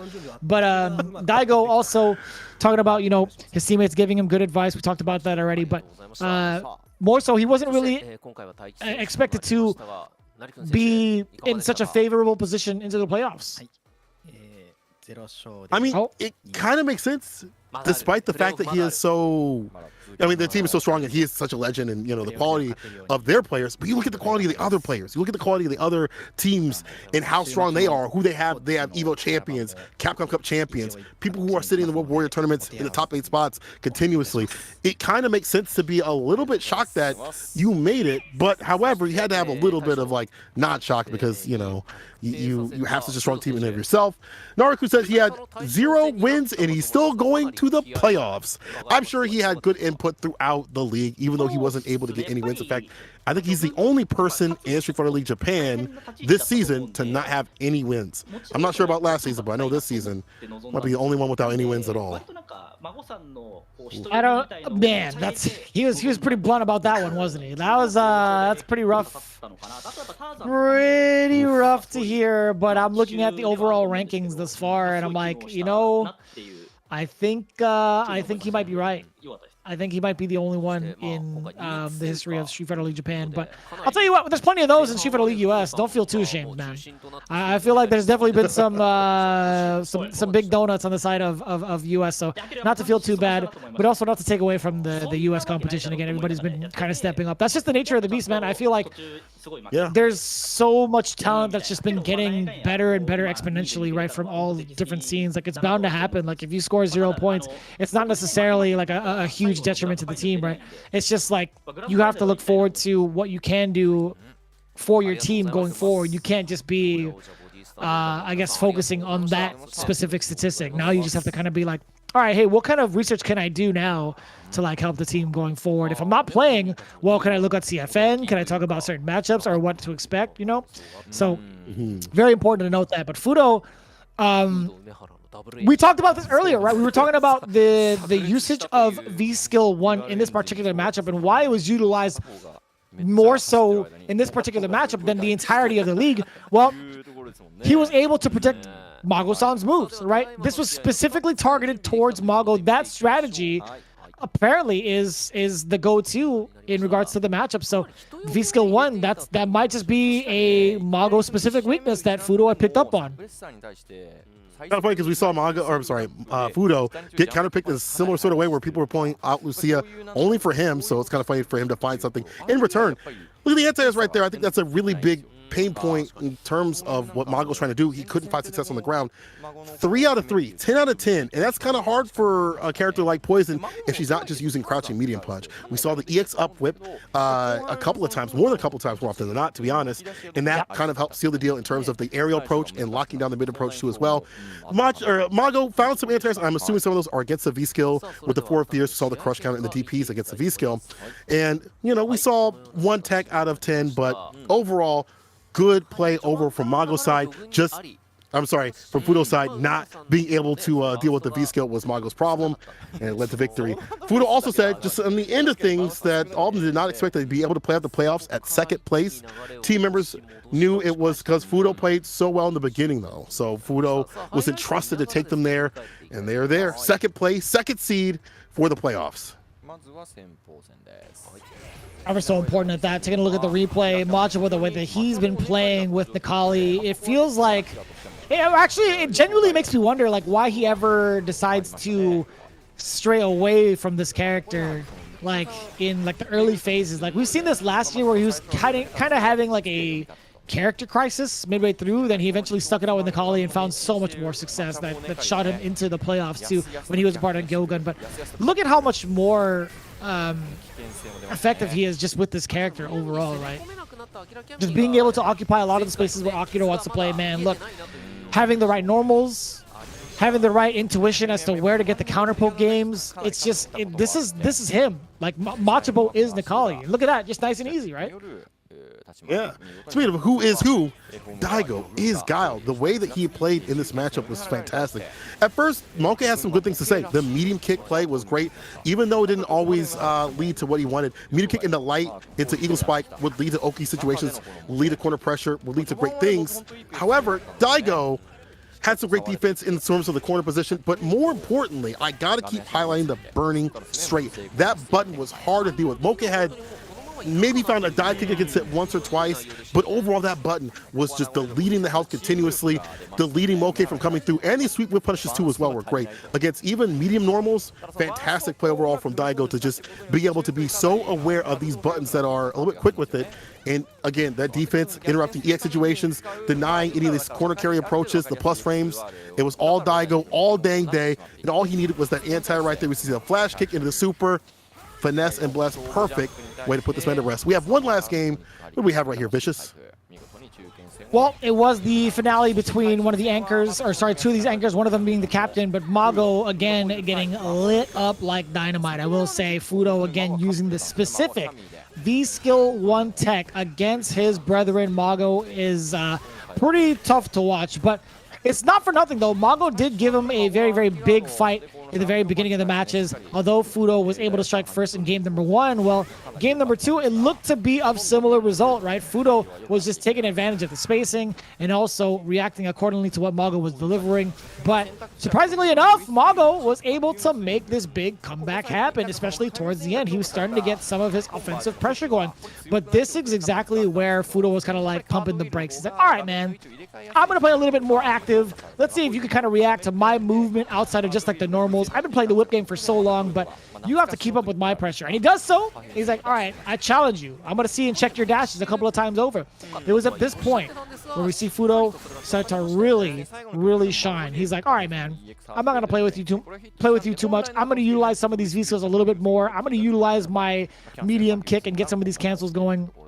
Playing the spacing game very effectively. Fudo, again, getting the full digest and download against Mago. to get themselves that favorable position. Again, big ups to both players, Mago and Fudo. Always a fan of both, and being able to watch them play is such a treat. But there you have it, ladies and gentlemen. That concludes regulation season play of Street Fighter League Japan 2022. We saw the finale of 4 great teams: Shinobiism Gaming versus Capcom Fighters Nation, as well as Gyogun against Nagoya Oja Body Star Meldom. You see how that played out for week 14. Also to mention, Good 8 squad being at the tip of the top against Saishunkan Seoul Kumamoto, just freshly knocked down in the 3rd place. Hiroshima team Ikuza trying to play spoiler, and they almost did it against the V6 plus FAV gaming squad. It actually went down to the finale between Crusher and Tokido. Very, very exciting to see, but overall, the away side ended up getting those W's in the beginning of week 14. Take a look at what the rankings are. Get a good look at it. This is what you're going to see for the playoffs. Good 8 squad, Nagoya Oja Body Star in the 2nd position, Saishunkan Seoul Kumamoto, FAV Gaming, and Shinobiism Gaming. That rounds out your teams for the playoffs. Gyogun Detonation, Hiroshima team Itsuka played well, but just weren't able to get right at that right range, right at that qualification line, but only 5 can go through. You know, the others got set up in the stands. But look at how close the point differential is. Look how close everything is. You saw even the top spot bleed. It got so close to a point where the top spot was threatened to be pushed down, not in the grand final zone, but in the qualification zone. I think that when we get to the qualification, when we get to the qualification, I'm sorry, the qualifiers in general, I think it's going to be super close, and I can't tell you who's going to take the victory. Last year, it was not Gyogun, even though they were super dominant. I'm sorry, Good 8 squad. It was not them, even though they were super dominant. It was FAV getting the win. This time, I'm not sure who's going to take it. The teams are so stacked, so close, and look at, even though Good 8 squad is in that top spot, even though they have risen to the top once again and kept a very, very high ranking, at the end of the day, that may not be what occurs at the finale. Yeah, it could be anybody's games, right? We do see that trend kind of happen in the playoffs where there's just something different in the air. There's just something different in the way that some of these teams play, where some of your favorites, where you think it'd be like, oh, this is going to be a wash. Like, we've seen the records. We've seen what it is on paper. It's entirely different. Like, you have to throw those stats out the window, really. Like, I'm kind of scared to even talk about the story of what happened during the season, because it may not equate to what we're bound to see for the playoffs. And that's happened in not only just Japan, but US as well. So we'll see how this plays out. Taking a look at what the seeding's going to be like. You see Nagoya Oja Body Star facing off against Saishunkan Seoul Kumamoto over in the winner's spot, or at least in the upper part of that bracket. Then down below, B6 Plus FAV Gaming versus Shinobiism Gaming. The winner of that has to face off against the loser from match number 1. Then you see on the far right what it's like for the grand finals. Well, guess what? Good 8 squad, they're going to be waiting in the rafters in a very, very favorable position. Looking forward to that. But, man, this is where we get to see the big interviews for all of the team captains of the 5 teams that have qualified. We do see in the panel Momochi from Shinobiism Gaming, Sakunoko from V6 plus FAV, Nemo from the Saishunkan Seoul Kumamoto squad, Akira coming in from the Nagoya Oja Body squad, and of course, Good 8 squad on the far left with Gachikun. I'd imagine all the other teams are looking to take down the number 1 at the top of the mountain. It can be done. We've seen them bleed throughout this season. We've seen them be taken down. We saw them be taken down last time. But once again, calling is going to be so difficult. New meta, new players, new teams, new strategies, and I feel like people are even more solidified in dealing with everything in Street Fighter League, getting even more solidified in the fact that they don't have any bans too as well. Momochi starts off the interviews though, because last year Higuchi Otani suffered. Johnny supported us in the mid. Fujimura has started to do better in the end, noting that Fujimura was starting to get into his groove. But I feel like this season has gotten a lot better and gotten to his groove a lot quicker with that loop, despite, you know, a few hitches here and there and stuff coming to his own. And this season, definitely way more solidified. There's no offense to, you know, Otani or Higuchi played last year, but this year it feels like the collection of the characters and how the team has worked out feels a lot more strong. It feels a lot stronger. It's led him to victory. It's led him to qualification. Yeah, I'm looking forward to seeing what the answer is going to be like. We've talked about this a little bit.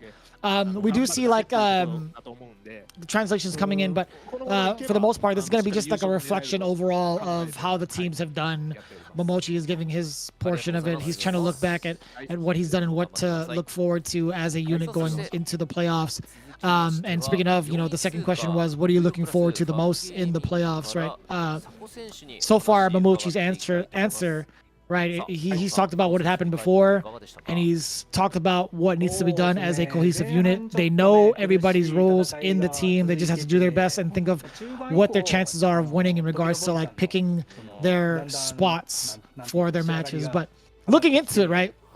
Shinobiism Gaming, they have to think really far ahead and figure out what their odds are, because they're going to be in the away positioning against V6 Plus FAV Gaming, right? They're facing off against the person who's talking right now. That's Sakonoko. They have to figure out what their away order roster will be for the playoffs for the specific team who are the previous champions of Street Fighter League. And speaking of those previous champions, Sako has some words to say too as well.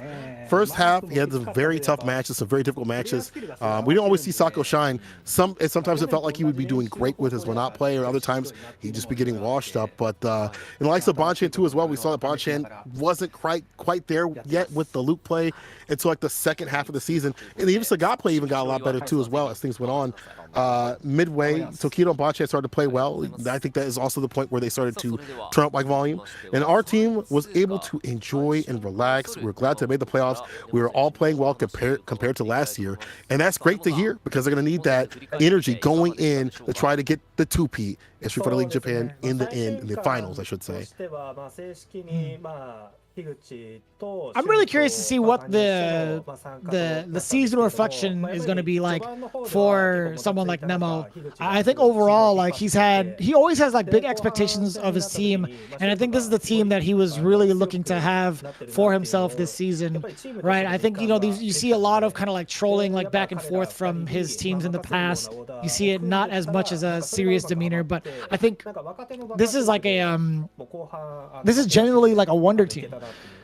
With Saishun Console Kumamoto, you have some of the best of the new generation players on your team. Just kind of reiterate who's on this squad, right? You have Higuchi, you have Shuto, right? 50% of your players are some of the best that you could ask for in Japan, and also have made consistent waves in not only just the league, but also in the World Warrior events too. So like you couldn't be any happier than that. And also having a wild card like YSC Mochi, and I don't mean it like in that sense of a wild card. I think it's just so difficult to even find a consistent counter against the way Mochi plays his Dhalsim. And he's been evolving, man. He's been evolving like week after week, taking some you can see some of his gameplay kind of being meshed in with the way Tori Meshi's been playing, right? He's been studying a lot of how Dhalsim has been playing against other matchups piloted by a different person too. So I'm really curious to see what that translation is like for Nemo. We actually do have that.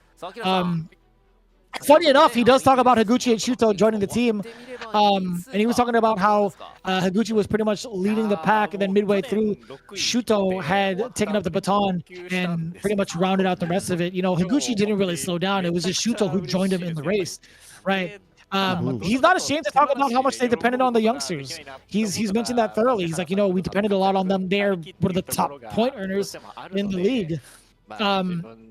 He's looking forward to practicing more as a unit, and he's hoping to win the playoffs like they've been doing now.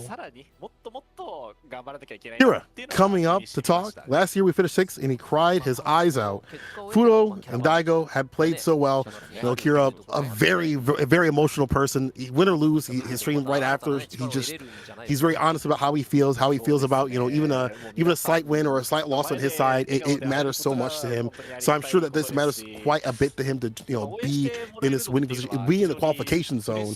The other teammates have worked so hard, but we need to do even better.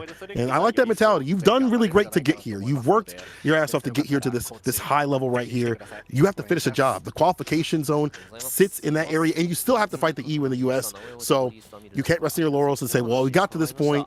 No, you got to keep going. And I know, obviously, players like this of this caliber understand that. He's grateful that we can face you all with a smile. And also, I imagine those fan caravan events are really good motivators and also like real big morale boosters. I would love to experience that in person. I wonder if if there's any sort of like footage on that on YouTube currently with some of the teams. But before we even like try to figure that out, taking a look at the top of the mountain now, switching it over to the big screen with Gachikun, leader of the Good 8 squad, just to kind of remind you folks at home what their squad actually was composed of. Well, obviously it was Gachikun, Pugera, the Cosmic Boxer, we talked about that before, Kawano, one of the leaders of the new generation, and of course Dogura, one of the biggest veterans in the fighting game community. He was extremely well versed in a multitude of fighting games, so a very, very well-rounded squad, to say the least, of their prowess and power. Looking into their reflection, I think there's not a lot to really talk about. I think they're one of the most consistent teams that we could ask for. Their total composition just covers a wide array of matches, and it's no big surprise to see them keep this #1 spot. Like, I think the only reason why they dipped down to second place was because they were behind in regards to what the one-on-one tournament was like, right? They didn't get those extra points. I think the only reason why they didn't get to like maintain their lead really out the gate was because they were coming into it slightly behind off of a preliminary thing. But you've seen the power of their team, right? Since week #3 into the rest of the league, they were absolutely dominant. It's not to say that they were untouchable. There were moments where they've gotten shut out, and there were moments where they were within a range to like be overtaken.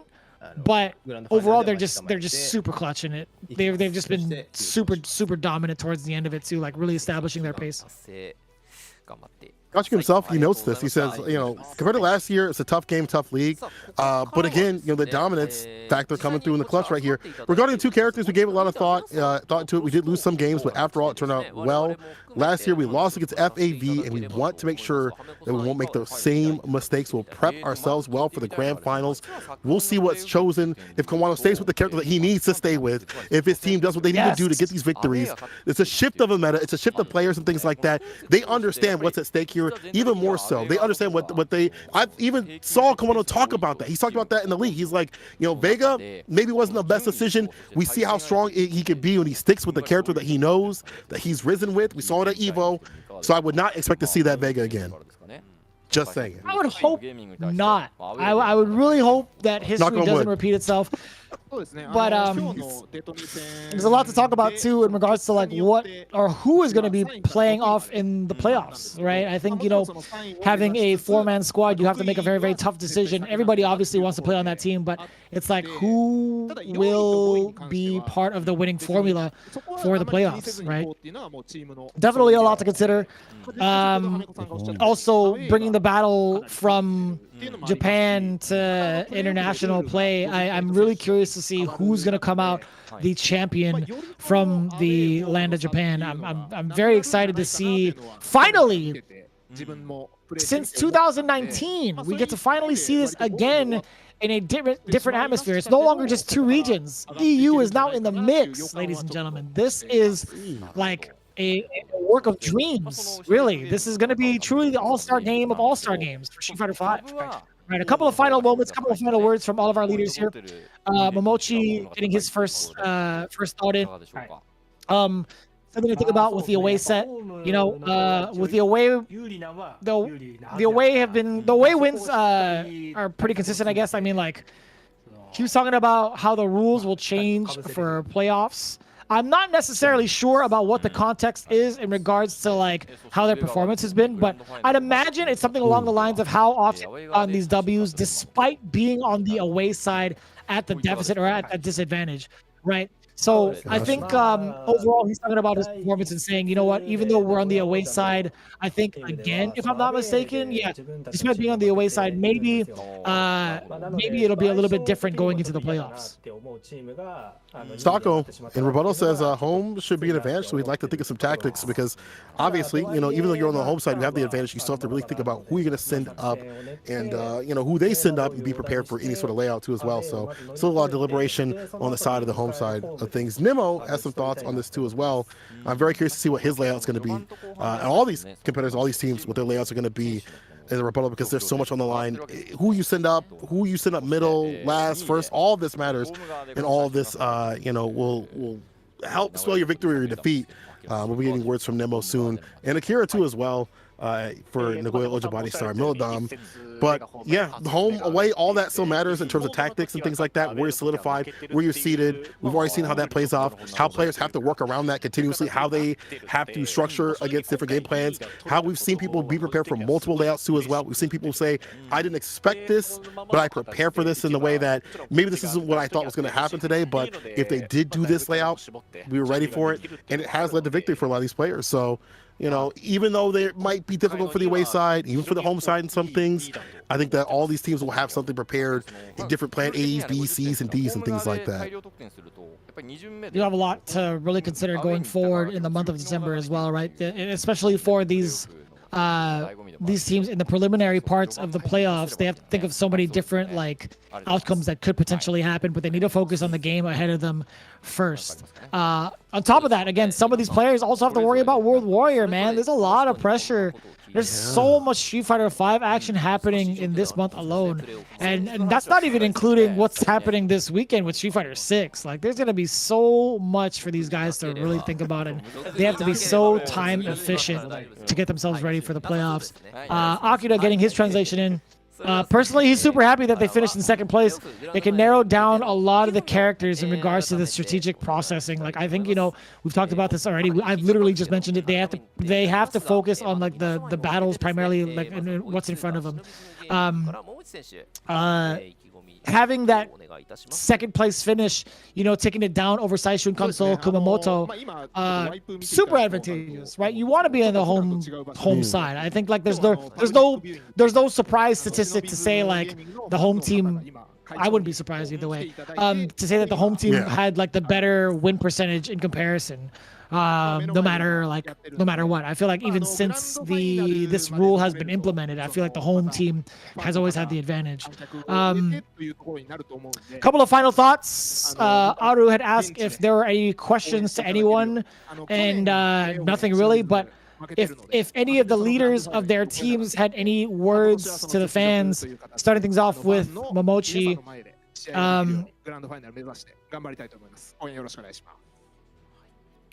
Yeah, I can tell he's wishing best of luck for the rest of his opponents as well. They're doing this as public viewing. They're playing in front of the fans. They want to do their best. If they make it to the grand finals, they're hoping to play in front of as many of their fans as possible. So he's also wishing good luck to the rest of his competitors as well. Or he will say he'll be doing his best.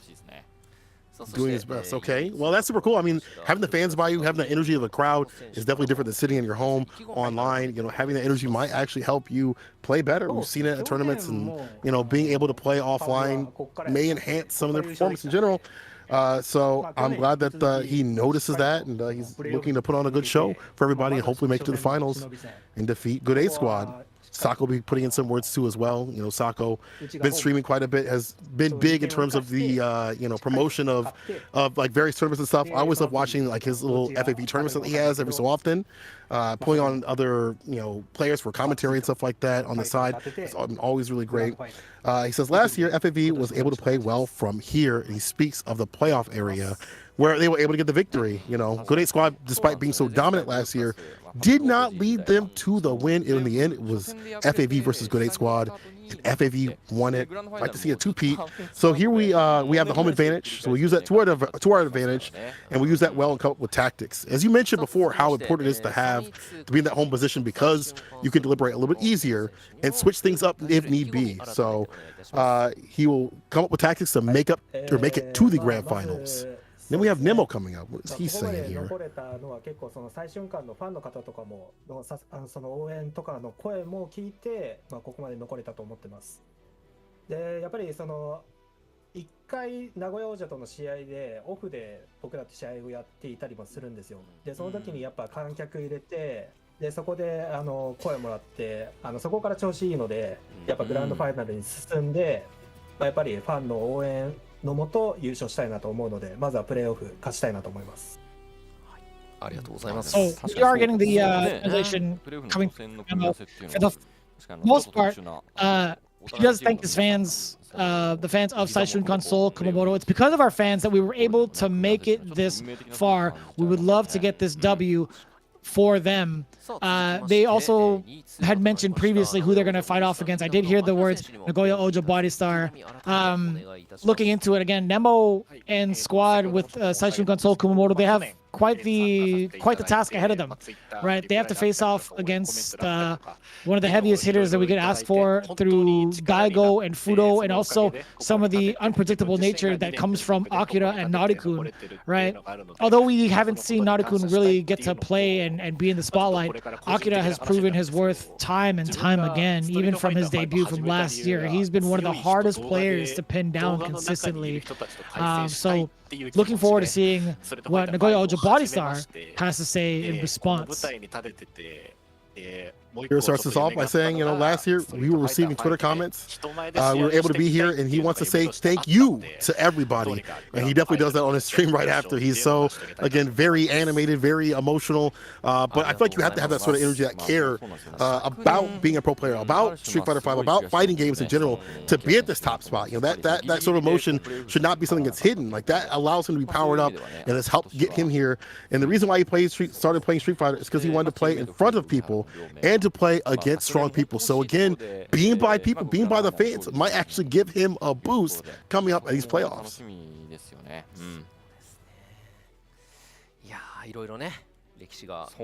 I was wondering if Akira had anything else left to say.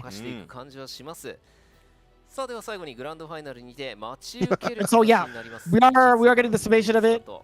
We do hear Aru and Hamiko kind of rounding it out. We do pass it over to Gachikun, but the final bits of Akira again, trying to make it so that he's able to provide a big service to the fans in regards to like how often they've cheered for him, and he just wants to kind of like give back to them with their team performance overall, which is something like that's kind of like a general sentiment for all the other teams, right? We've had like the fan caravans go through. We've seen so much support on Twitter as well. I still see it even to this day. Like I was looking at Mago when he was tweeting and saying his run is over. There's been a lot of support from both international fans and those in Japan.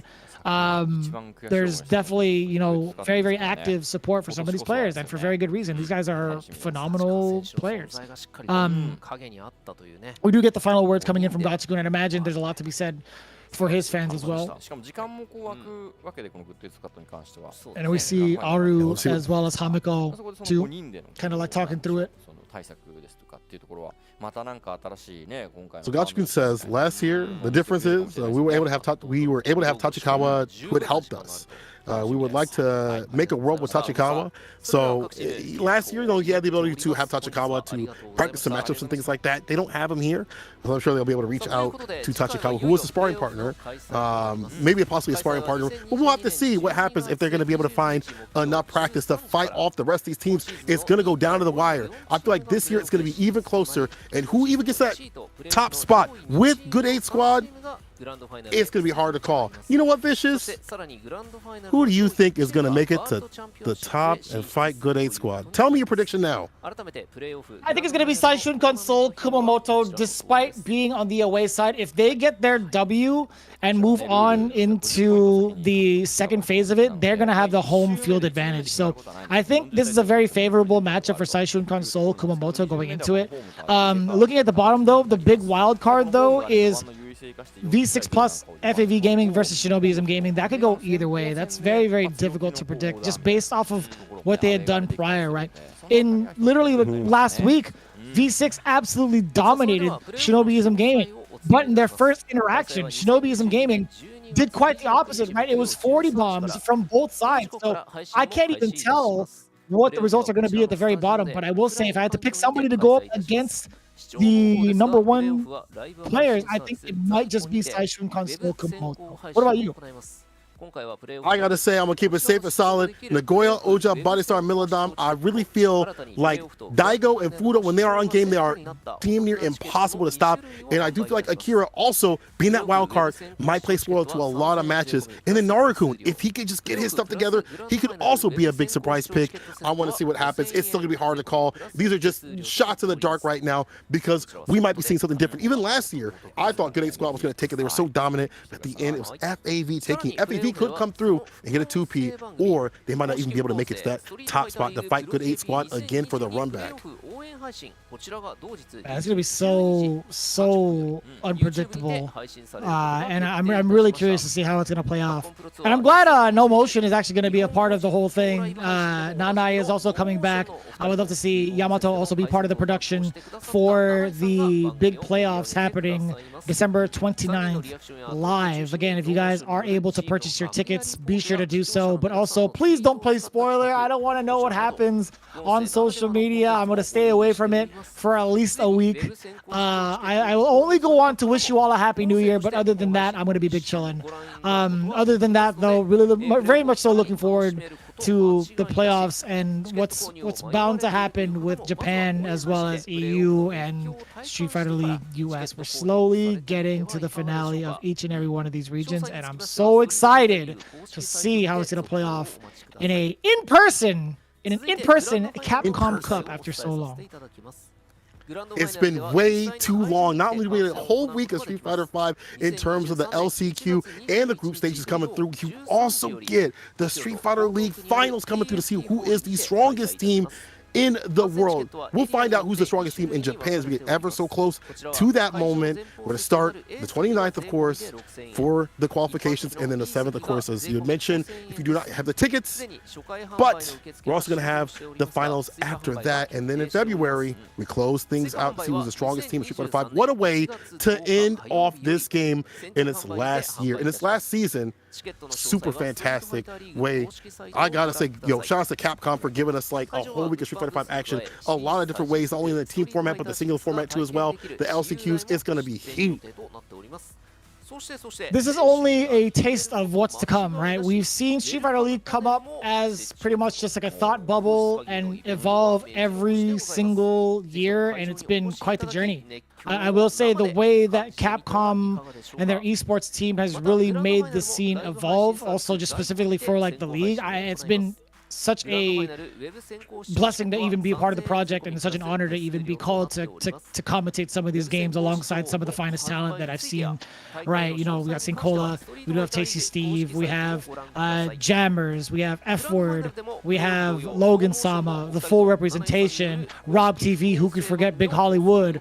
I think overall the way and the direction that Capcom has been taking some of these ideas and making it their own has really been so phenomenal. So with that in mind, we'll look forward to more phenomenal games in the finals for the playoffs of Street Fighter League Japan. It's been quite the honor. We'll see you on the other side. Take care. We'll see you back on the streets. Peace out, everybody. 本日は第14節 Day2 の2試合をお届けいたしました。実況は私 R、 そして解説はハメコさんでお送りいたしました。ハメコさんありがとうございました。ありがとうございました。そして選手の皆さんもありがとうございました。ありがとうございました。プレーオフでも熱戦を期待しております。それではプレーオフでお会いしましょう。さよなら。